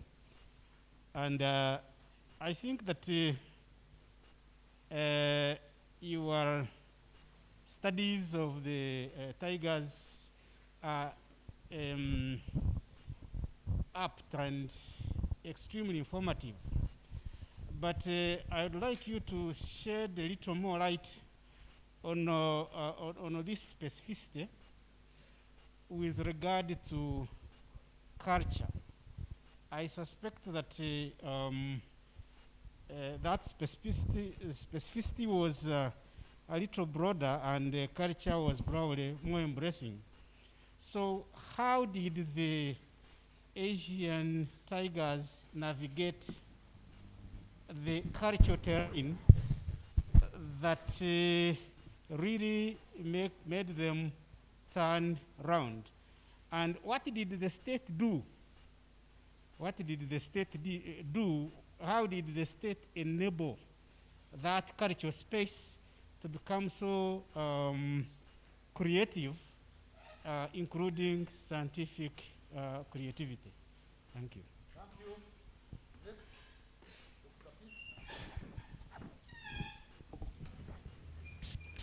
Thank you very much. Thank you very much. I'm Kasozi from philosophy. I thank the panelists for challenging Makerere academia to respond to the real life situations in contemporary Uganda. And I hold this to be a provocation to the CHUSS leadership. We are talking about living the humanities and humanistic social sciences. We should watch. What these panelists are saying is a sort of moment of introspection into what we are actually doing. Because I see them engaging us more into prediction and we have to engage into explanation, and explanation goes with what is really happening. So we ask ourselves, are we really living the humanities and humanistic sciences, or are we killing the humanities and humanistic sciences? Are we sickening them? They have provoked us to be active. And I think to be active in this sense means we become visible, we become living. And we can only do this through self-illumination. We put ourselves on the agenda. Nobody is going to fix us there. Self-rejuvenating and self-sustaining. And the action points that are drawn thereof are the questions of publication. They have said we are saying not much. For us to say something, we have to engage into scientific research so that what we do has value today and tomorrow in Kenya, in Uganda, in Kampala, and all over. And to do that, the CHUSS leadership should look into the question of supporting publications like the South African universities do. And I don't think it is universities in general, it's faculties and colleges therein. So supporting here, supporting publications means monetizing the CHUSS plans to promote publications. People have ideas that could answer to these situations, but we don't rush. We want to engage into research. And these efforts, I think, have to be supported. I'm throwing this at the CHUSS leadership. I'm there, but I'm not at the top. So please let us look for funds to support people. A person like me has publications, books which are to be written, and I have no funds. And I don't want to simply write and be a laughing stock. I want to be the scholar I am on paper and also in public. Thank you very much. Point taken. Your neighbor, that one? Thank you very much, Peace Musimenta. I am glad for this provocation because it has really opened up some of our eyes. Recently, I went to Katosi landing site, and I saw the drying, the racks for drying mukene, about 30 of them. But the women were not using them. They were still using their old technology. So when I asked the women, they said, people just sat in their offices and came here and saw us bending and drying our mukene and thought for us and brought these dryers. But we can't use them because they didn't consult us and they didn't know what we benefit by drying like this. So I came to think of what is the problem. There is a disconnect between what we think in the academia and what is happening down there. And so I imagine what you are bringing or what you are provoking us into is to think of the cost-benefit analysis of what, of the disconnect between this divorce between the disciplines, where we look at, as Chiza was saying, the humanities as one, and then science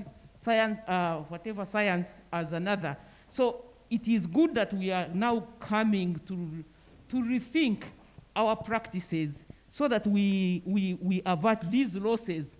You can imagine 30 drying racks lying idle, and the women continue using their old technology. And the money that went into that project, I don't know how much it was, but it was a lot of money. So that there are costs. Point taken. And, yeah. Your neighbor here. Here. And then we shall go behind. Thank you very much. Already 2 conversations around provocation. I think when we are provoked, it helps us to think better and we feel challenged. But I would also like to say that academia has worked together with civil society all the time. And most of the research is done in the civil society and the reports produced, most of it is in the academia. And we have done that very well. And you have seen most of us presenting in your organization as academia. So we have always worked together in many ways. Mine is a question to Honorable Norbert Mau. At the beginning, you talked about the affirmative action development plan and programs, where lots of money is sent to northern Uganda in terms of the many projects. But all what we see is maybe signposts, etc. Some of them one time I saw uprooted and put in front of Gulu chairperson's office because it is a country of signposts. But now, as politicians, and also as people in the governance, these bilateral institutions that we have, IMF, World Bank, etc., always advise us that we should invest in governance, and that will translate into tangible development. And you have all bought this. Everywhere, governance, governance, governance. Why are the people poor? And you tell us this all the time, and that we should actually embrace it. You are in love with the bilateral organization and taken away our power and the power of the poor, and you have made us poor. And now we go behind. Yeah, as she goes, I think Dr. Suruku has provoked us on another from another dimension. Maybe we have to look at the nature of governance. What is this governance that has not led to results? Right? They have already. Good afternoon to you. Asimwe Ziton John Bosco from the College of Humanities and Social Sciences. Based on the previous panelist, Mrs. Charity Ayimbisiwe, talking on the issue of constitutionalism. Of course, when you see constitutionalism, one is a comment, another one is a question. On the issue of constitutionalism and democratization, we look at the aspect of the funders. Who are the funders funding this democratization of Africa? These are Western countries funding. But when we look at the aspect of African academicians, every day they sit on their tables, look at how much consultancy they can do. But what are they generated for the African continent? What formation can we have as Africa? Why are we putting our resources and our minds for the benefits of the Western world? What are we generating for the cause of African development? We are generating the knowledge for the West to consume. Recently, I came back from the field yesterday, but from Moshenya and Ishaka. And we are collecting information on somebody who is based in Netherlands. But how can we be able to translate the knowledge we have accumulated in universities to benefit Africa? So when you look at constitution and democratization, what are we democratizing? Is there any country in the world which is democratic? You have to ask yourself. Even Americans themselves going to attack Iraq, they never went and had a table. Reasons why countries invade is basically for political economy. They are looking for resources, for money. If America can do it, why can't we do it? You have to look at, you have 360-degree eyes. Any country, the reason why Europe is invading Africa, because of economic recession, which they experienced, they are becoming poor and poorer. So they need to go for resources. Try to summarize. My question goes to my teacher, Professor Julius Giza, who is also one of my good friends in this university. We look at the Asian tigers on the issue of governance. Asian tigers never adopted actual democratization. When you read about the Asian tigers, they use the different system. Societies generally have been always governed different everywhere since the time immemorial, during the time of the monarchies. So what is the best system that Africa and Uganda can adopt that can be able to lift Africa and Uganda out of poverty? I wish you a nice afternoon. Thank you. There was somebody there, and then we'll go to this side. Anybody there? Okay, let's go this side. Yes.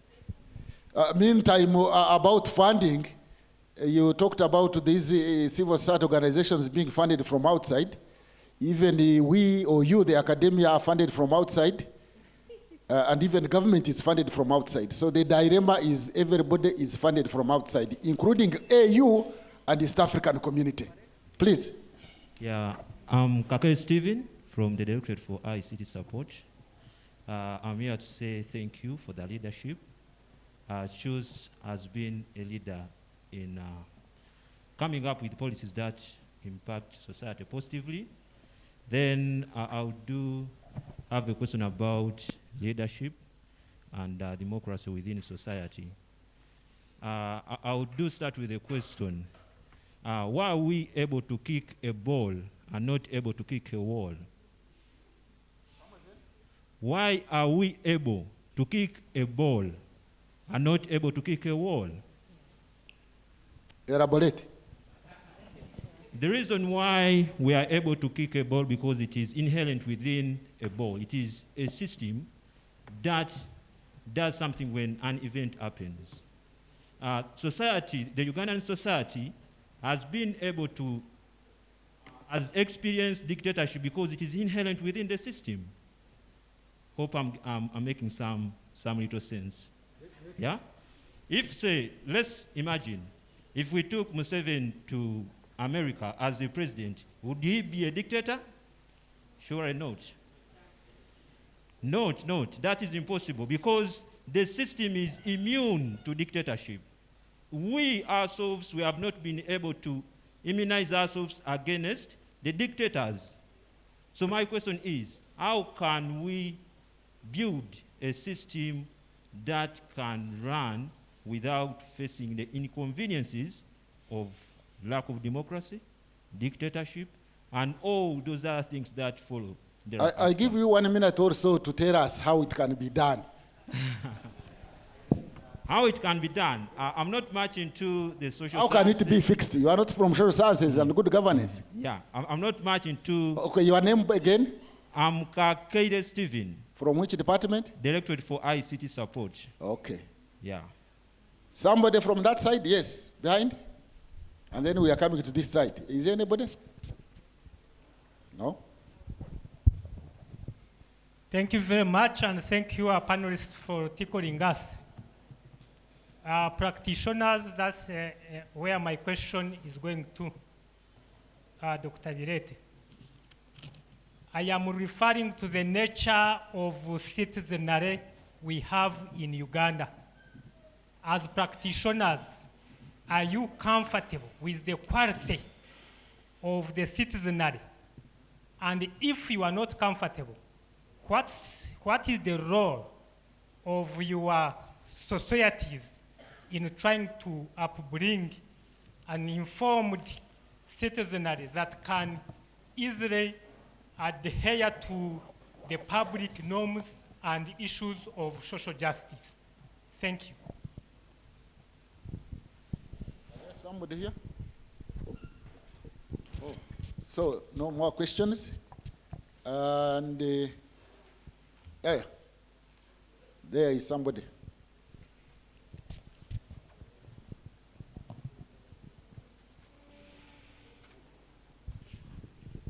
Thank you very much, all the moderators.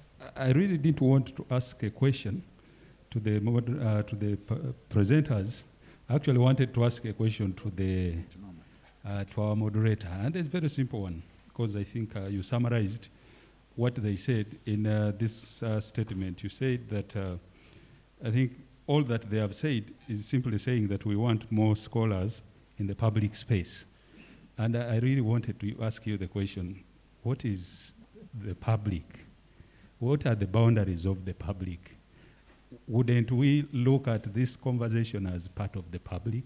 How private is this space that has been created? Thank you very much. Your name again? I'm Chikoma Julius, the Deputy Principal of the college. Thank you. Well, we are coming back to this side to make a summary, but since you provoked me, you provoked the chair, let me respond to that one. Where those are concepts which are used in everyday life, and they have a meaning. A public intellectual is that one who goes there, comes from the ivory tower and goes to the common people and common spaces, or if you want, popular spaces, as they used to say. So this is a public space, yes, I agree. But how many times have we had such a public spaces, even in Makerere? But even then, we need to go to real physical space now. I know what you are talking about. But we also need to go to the physical spaces, the popular spaces in the communities, and talk to the communities, experience as we take empirical data, we also do practicing. So therefore, we should take the university to the people. And I think the complaint from the public is legitimate, that we need to have intellectual input into the governance process. We have kept quiet, and we are not known in the public space. Charity, please. Take the university to the people. I'll start there. If there is any lady in this place, and of course I know many, like my professor, Dr. Sinde here now, and many others, and you would like... Try to be louder. Professor, I'm not. And you would like to contribute to conversations, especially because the semi-illiterate people in Kampala, Uganda, prefer to speak Luganda. If you're good in Luganda and in expressing the issues we are grappling with, let us have a conversation. Let's find more space that you engage with the people. Then there was a question from Asimwe. The first one was answered already by Professor Ndebesa. He said here that we are all funded by Western economies. Actually, Uganda Human Rights Commission, 100% of its budget comes from Western economies. As soon as DGF was shut down, UHRC has failed to function sufficiently. And they went to Parliament recently and said, find for us money in the consolidated fund now that you have blocked the donors. Now, there was a question of how does university knowledge benefit a local African? And this is what we are saying right now, that let us go to them, let's speak to them in Uganda, in the conversation, in the spaces they understand. Let's tell them the things we know academically will transform them, will improve their lives, but also enlighten them on their rights. I think the conversation of rights will continue tomorrow, because tomorrow is the International Human Rights Day. Peace Musimenta told us that there is a disconnect between the academia and the local people. The only people who can create the understanding of this disconnect are people such as us in policy and in organization, who can write to make the connection between the ones who are inventing or innovating. And you remember I said there was a fluid relationship between innovation and us that organize. So we must go out and cause this connection to happen. Otherwise, we shall continue to see what we see. Right now in Kabale, 60,000 Moderna vaccines have not been utilized. And the people will not go there to be vaccinated. Why? Beliefs, culture. It's going to kill your manhood, you're finished, you know what? All these things are there. And so who is going to demystify it for them? Who is going to make culture break their barrier so they go and get these vaccines? It is us. I thank you.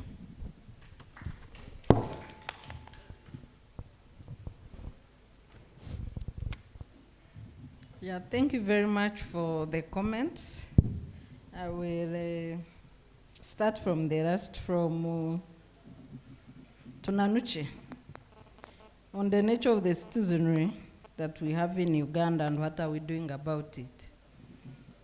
You know, if you look at the death of students' movements in this country, or let me start from the positive note, the vibrant students' movement in Africa that fought for independence.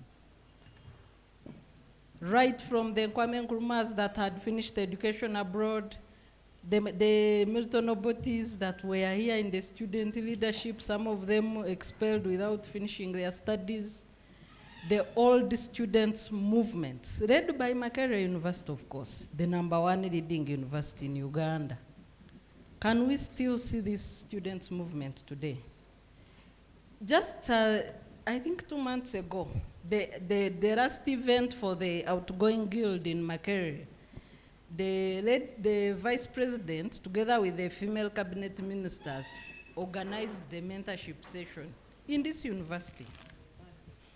I had just arrived because I was among the panelists. It was banned at Ivory Tower. You don't allow leaders to talk to students, and you are seated thinking you are educating nations. What kind of people are you producing to the market? Makerere is under state capture. Police everywhere. We used to come here every week for debates.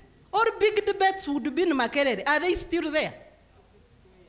What has happened? You need to be sincere and discuss the death of academia in this institution. You are all under the table. Who used to organize those debates, and what has stopped you? Today, you allow police to tell you, don't invite so-and-so to a university. Is it a nursery school? Actually, you have reduced Makerere to a kindergarten. No, you tell me, isn't this the truth? I had reached here, I got calls, I called people, including in the university council, on why the event was cancelled. Then they said, you see, now you have a Sarah Virete, you have a Rebecca Kadaga, you have Siju, how can we allow this? In a university, in Makerere, under your leadership today. True or false? So is the university dead or alive? Because the university is a marketplace of ideas. Is Makerere still a marketplace of ideas? And you are all seated, and you are comfortable, and you are scared of shaking the tables. Aren't these things happening in your midst? Are you happy with the status quo? Look what the caliber of students you are producing. We offer internships at our institutions. Do you know the kind of people we receive? We are in tears. You are like, why does somebody waste time in a university? So how do you inspire your students? Do you inspire them to act, or to store knowledge and go home and sleep? When we started, it wasn't the situation. You would inspire us to act. You would open doors for us.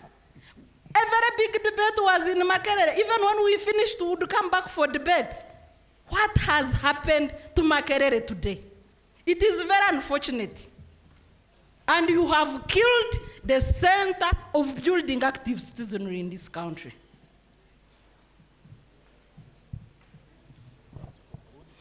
As I conclude, I think since I have engaged in too much quarreling, and it is your fault for inviting me, because I don't know how to mince words. I am really not happy with the performance and contribution of academia today. Professor, you did mention that you do research for us. Yes. Do you know even the trouble we go through to convince some of you to even speak about governance issues? That one, they will follow me. I am speaking these things from experience. Academia. If the professors could stand up to the mean. I was looking for the citation of Professor Chiapi during the award of Idamin's doctorate. He told him off.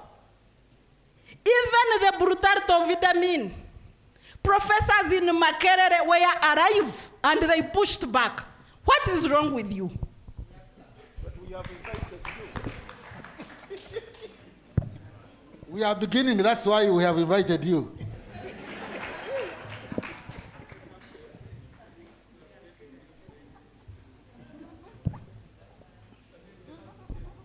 Thank you, moderator. The Makerere is not an island, so really I'm not going to stand here and put you in the dock. You are part of the,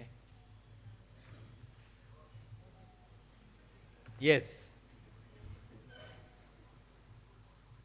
We have generally degenerated. There is, in the words of Ambassador Olaro Tuno, a comprehensive brokenness. And but the Bible says, to whom much is given, much is expected. So Sarah Birete is justified to throw the biggest missiles at you because you are professors, you are PhDs, you have the privilege of knowing. So we are simply saying, stand up and be counted. What has happened in Uganda is comparable to the analogy of boiling a frog. It's a very common analogy. You put a frog in cold water, apply heat underneath the pot, the frog feels a little warmth and starts enjoying the environment. By the time the water is boiling, it is too late and it is cooked. But if you throw a frog in hot water, it will jump. That's what has happened in Uganda. And that's the reason why some of us don't want to stay in one place for too long. That's why after 2 terms in parliament, I left. I could continue winning up to today and earn that salary without even attending parliament. That's why I served 1 term as LC5. And I've done my best to keep DP on the road, even though it is moving forward very slowly, but at least it is not off the road. So the challenge of dealing with this comprehensive brokenness lies on your shoulders to create a new consciousness, and so that we dare to dream again. You know, even when you're in prison, you must dream of freedom. Even the slaves were able to resist slavery because they dreamt of freedom. And not everybody needs to go on the streets. Not everybody needs to raise their voices. Revolutions and social changes happen at a critical juncture, provided the goal is shared. The battle against slave trade was articulated by the William Wilberforces, other reformers, quoting the Bible in parliament.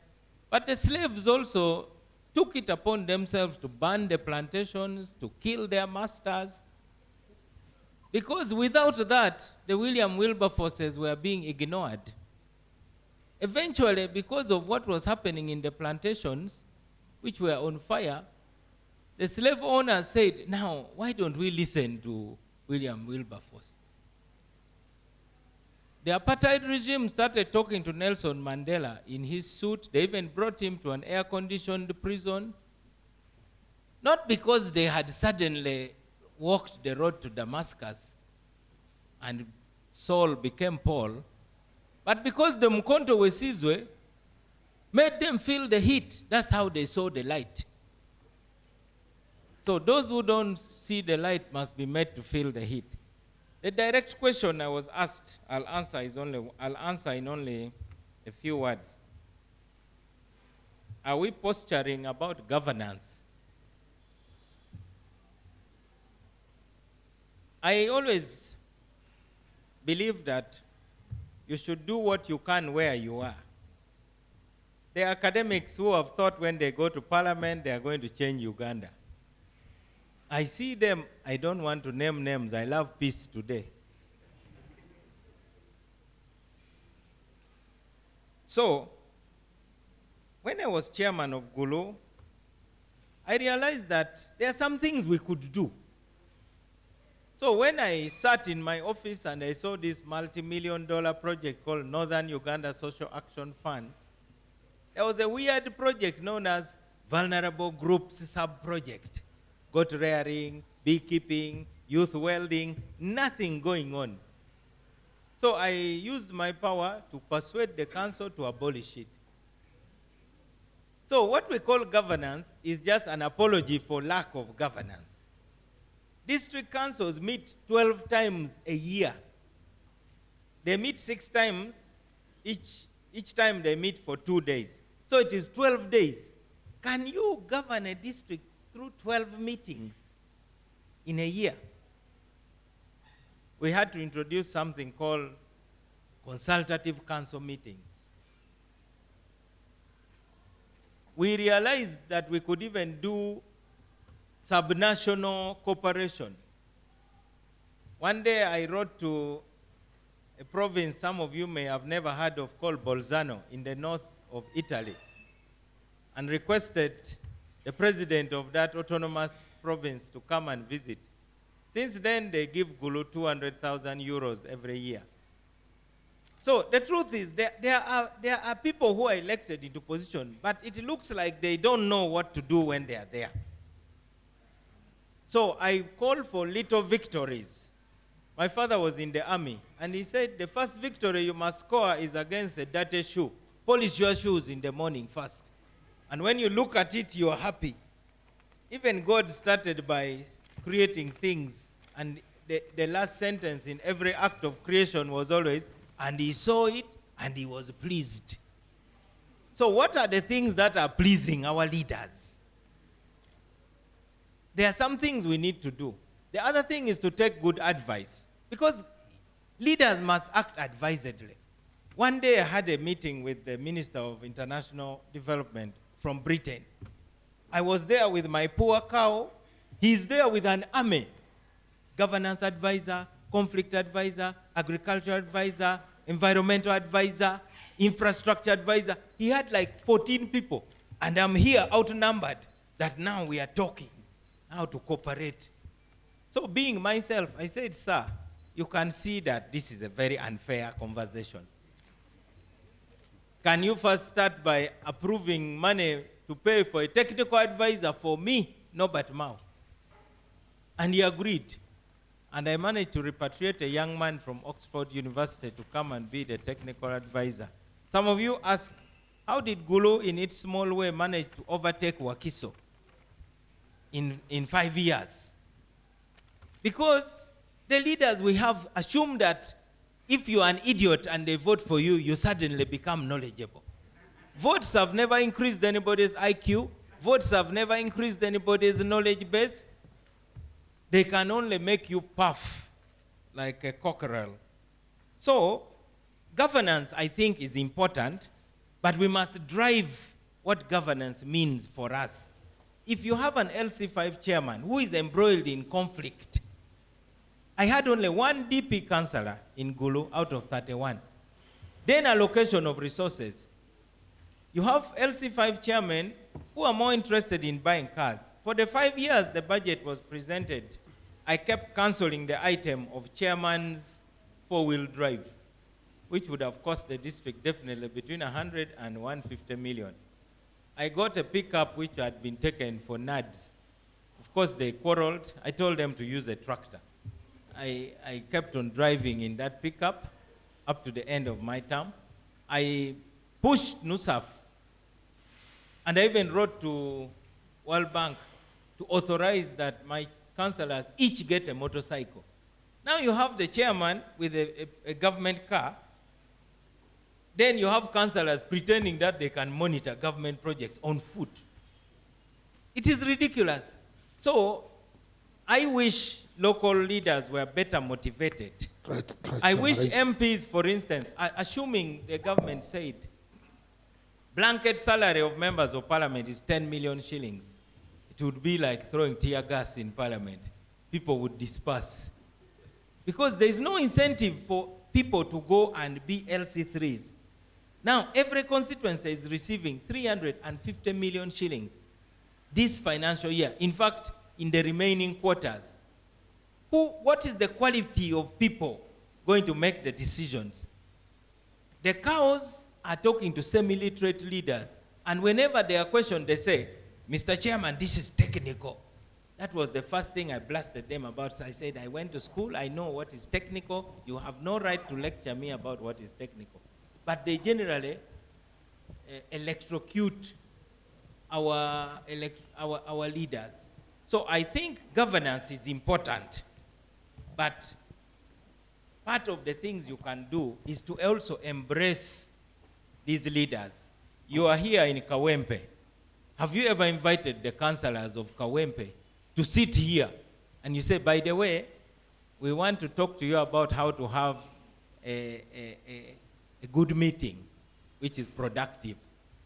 On that note, I want to repeat what my teacher, Spire, said once in class. He asked a question. He said, if the Japanese were brought to Uganda and they lived here for 20 years, and then Ugandans were taken to Japan, after 20 years, would Japan start looking like Uganda, and would Uganda start looking like Japan?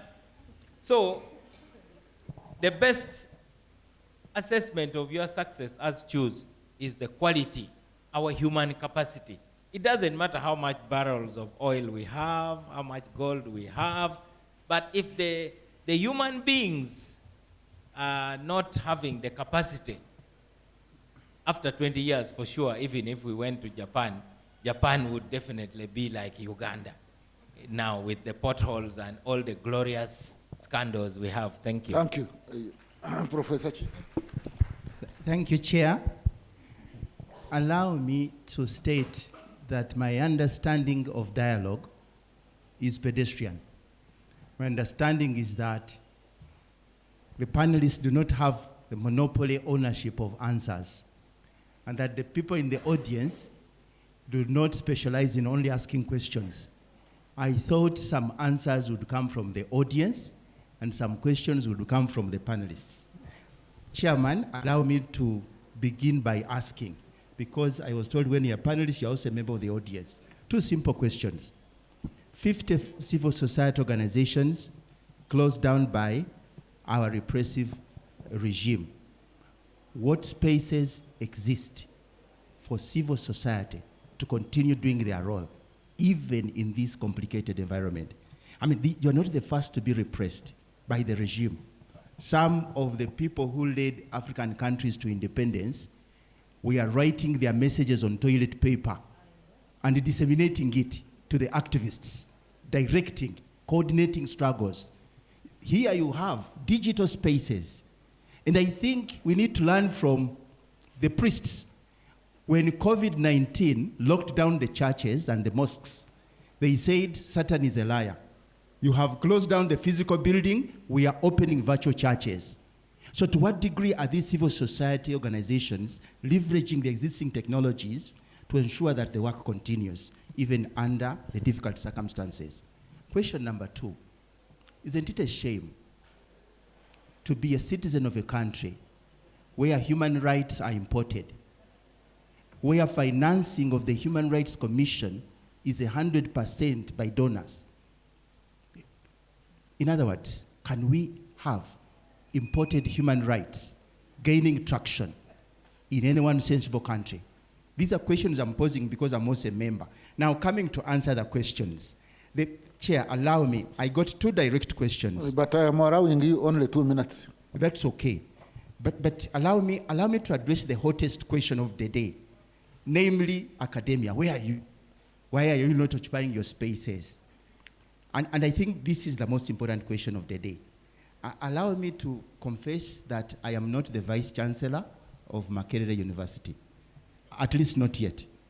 So I'm giving my own individual answer, at least not yet.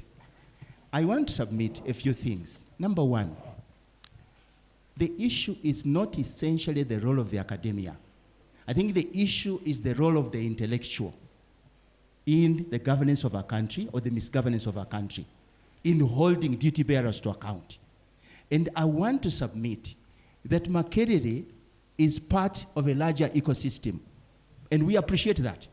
The repression that intellectuals suffer in civil society are repressions that may also affect citizens of Makerere University. So don't look at Makerere as an island. We are not. We are a public institution. We get funding from the community.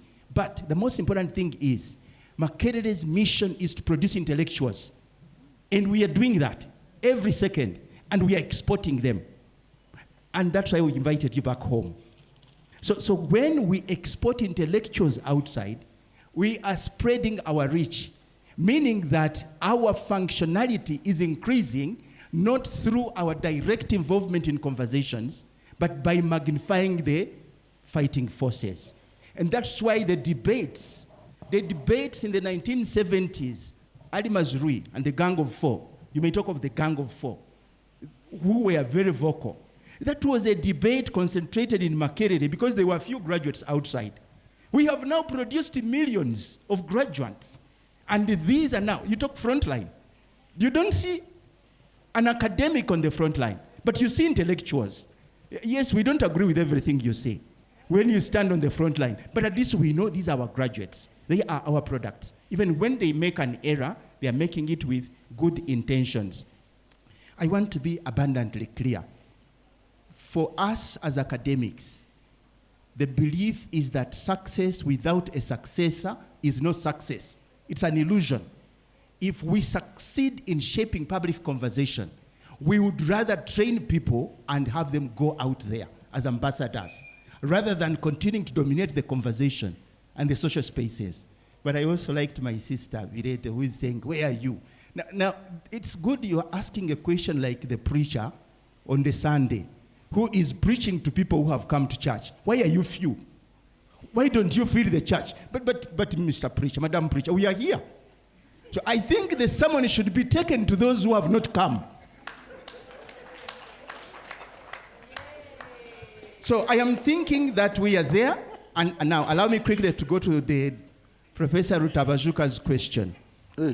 How did the Asian tigers navigate the cultural terrain to make developmental headway in their country? The Asian tigers did several things. One was the realization that culture is a basis of development, but not necessarily the means to development. Number two, the Asian tigers decided that you must avoid dogma, the idea of fetishism, the idea of being married to a set of norms and values if they are not working. For them, the idea is pick what works and make it work, and drop which does not work. For example, in Singapore, they still uphold the patriarchal norms, which privilege male agendas vis-a-vis the female agendas. But the Lee Kuan Yew administration in Singapore said we must train everybody, male or female. We must be able to empower every citizen, male or female. Today, Singapore, which is still patriarchal, has one of the highest indicators of female empowerment in the world. So in other words, pick what works best, drop which does not work. Number three, the Asian tiger said you should not become a hostage to culture. Culture is not static. Culture evolves. Culture is dynamic. So you do not impose on today's society cultural norms and values of the last century if they are not working. It is possible that at a certain stage when men were hunters, female genital mutilation among the Pokot was normal. You want to deactivate the woman so that she doesn't misbehave when the husband is away. But does it still make sense today? So can we improve the cultures that work and abandon those that do not work? Number four, the Asian tigers, especially Japan, decided that what they want is modernity, not modernism. The idea is, can we pick from the East and West and all societies the best science and technology cultures, bring them home, but without necessarily abandoning what is distinctively Japanese, which makes us a people. In other words, borrow what is good and leave what is not. Number five, Professor Ali Mazrui said the African problem is that we do learn the consumptive behavior of Western society faster than the discipline of Western capitalism. What the Asian tigers said, we must save and save and save. From the savings, we invest and do our development. In our context, a gender analyst who did a study, and she was saying that the average woman in Kampala, every time she makes 100 shillings, she will spend 100 plus 10. So she's spending more than she earns. If you are in doubt, please check the sole proprietorships along the streets of Kampala. And if they are owned by the females, check the quality of the hair and then the value of the stock. Sometimes the hair is 100 times more costly than the stock, the value of the stock. meaning she's consuming more than she is making in business. So the idea of saving, the absence of domestic savings has fed into this yearning for donation. So the state is seeking, as I summarize, the state is seeking donor funds, but so is civil society. So is the private sector. So we are bound into this culture of borrowing. And so we need to learn that if Uganda was an Asian economy, if the African economy was Asian, they would have raised fundamental questions on our supermarket economy. The idea that virtually everything we are selling in the supermarkets is not ours, it's imported.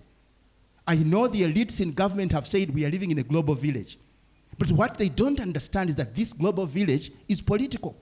It is controlled by those that control the technologies, those that have the political economy muscles. Finally now, in response to Pastor Asime's question, the Asian tigers never adopted democratization. I think what you mean is that the Asian tigers never adopted Western liberal democracy and critically. And that is very true. The elites in Asia said that what we need fundamentally is to build a strong economy. A strong economy must be industrial. We must transform the economy and build a strong middle class. Their emphasis was what in Swahili we say, uhuru bila nguvu ya kiuchumi ni hewa kabisa. In other words, the idea that I can have independence without economic power is empty talk. It's useless. So to have real meaningful democracy, you must build a strong economy. It is because the strong economy is able to expand the middle class. And once the middle class has expanded, once the lame middle class that we have in civil society, from our graduates making money through politics, once that lame middle class is transformed into a viable force, democracy will inevitably gain traction. Our fundamental problem here, I have provoked the DP president, is not the absence of democracy. Our fundamental problem is the absence of elites that have a transformative mindset, that are capable of building the right infrastructure, fighting corruption, building industrial manufacturing, giving quality education and healthcare. These are the things that transform our society into a viable force for genuine democratization. I want to submit, Chair. Thank you very much. Thank you very much. Yeah, we are coming to the end of this dialogue, but from what I am picking and what we started talking, I think humanities and physical sciences, they need a dialogue. We need interdisciplinarity. We need to avoid disciplinary tribalism. Unfortunately, the government and the university administration, at least the Makerere I know, is promoting disciplinary tribalism. When you want students to go across the discipline, there are people who are saying, no, no, no, no, no. You go there, you go here. Each one wants to protect his discipline. And I don't think this disciplinary tribalism is taking us very far. If a student wants to audit a course, if he's doing sciences and wants to audit a course in humanities, and the other way around, that student should be allowed and should be encouraged. And we should have an administrative encouragement of interdisciplinarity. Unfortunately, we don't have that.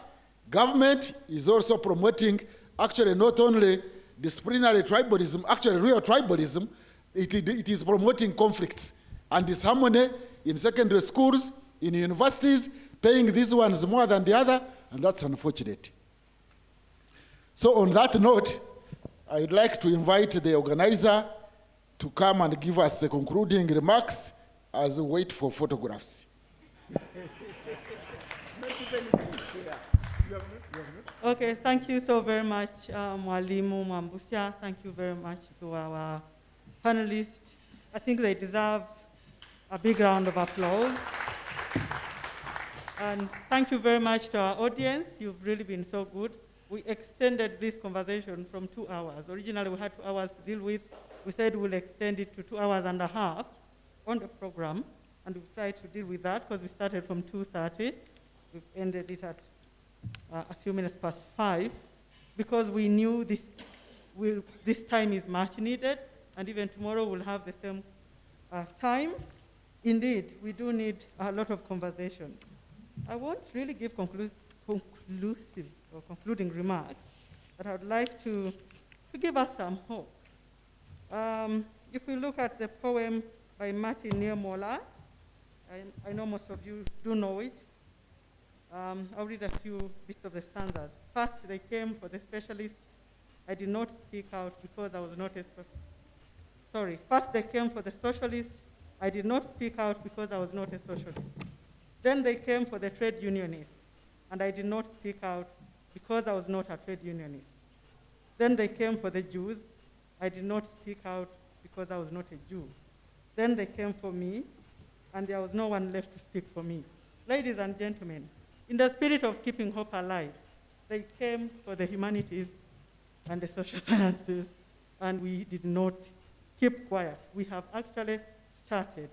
Our dear panelists who asked a lot of questions, even in us thinking about this very title that we are dealing with today, leading the humanities and humanistic social sciences in the 21st century, is our response to these various attacks. We are trying to look for the modest way. Otherwise, if we borrowed our sister, Dr. Stella Nyanzi's words to respond to them, we are actually capable of picking Sarah Virete's tone, Dr. Stella Nyanzi's words, and respond. But we are taking this approach, and in us having you here, we wanted to show to the powers or to whoever is thinking this, that we are extremely relevant. The panelists we brought here are a living example of how useful the humanities and social sciences can be. Who was not impressed with what we saw here? And so we are moving. If you look at this banner behind you, CHUSS on the move. CHUSS is the College of Humanities and Social Sciences. We have started, they pressed the wrong button to speak the Ugandan English. We have started, this is the beginning. We are keeping hope alive, and yeah, we'll get there. And even with us cognizant of the fact that he who plays the piper holds the tune, of course Makerere is not operating from a different world, or is part of the dynamic, and we are a public institution. In spite of that, we have the articulate Professor Giza, Julius Giza there, and we know that what Julius Giza says today is not what he used to say 5 years ago. So we are in a way responding. Mwalimu Mwambusya, I think he even got a response from the big man, saying he's wondering why some people like that, we are in our way, in our timid way, I think 35 years, to be honest. It's such a long time to be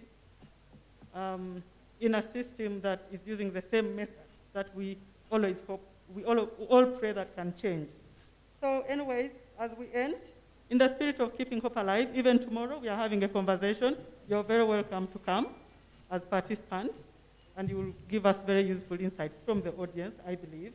Thank you so much for responding positively to our short notice. I think we contacted you about 2 weeks ago. We are so proud of you. We are so proud of the fact that you went through Makerere. And 100 years of Makerere, we are seeing our alumni like you. So we know we are on the right track. We are on the right track. We can always kind of beat the way and find a way of beating the system at its own game. So as we conclude, we'll have a group photo. We'll first take a photo of the panelists. Thank you so very much. I think I'll request you to go down. We'll have a better photo down there. We'll have a photo of the panelists. Then we'll have a photo of the panelists with the principal. We'll have a photo of the panelists with the coordinators of the Andrew Mellon Foundation, the project coordinators, that is Dr. Edgar Nabutani and Dr. Levis Mugumya. We'll have a photo, so we're really going to be fast. We'll have a photo of the panelists with the organizers, that is Zaidi, Lillian, and myself, and a photo of all of us. Yeah, you will stand here. That will be in front. We'll stand here. We are on the move. I think today has been historic for Sarah, especially, and Charity, because they think Makerere has been absent, and we are telling them we are starting. And so it's better we have this moment, and we can always look back, possibly 200 years later, because we are celebrating 100 years now, or even in the near future. Thank you so much, ladies and gentlemen. See you tomorrow. And we have various members from the media houses. They would like to talk to the panelists. I think they already took the principal for an interview. Duncan, could you get the principal back inside? Because in the next 1 minute, he'll be needed here for a photo shoot. Thank you so very much. Let's clap for ourselves. I think we all need a pat on our back. Thank you. And thank you so very much to our support team.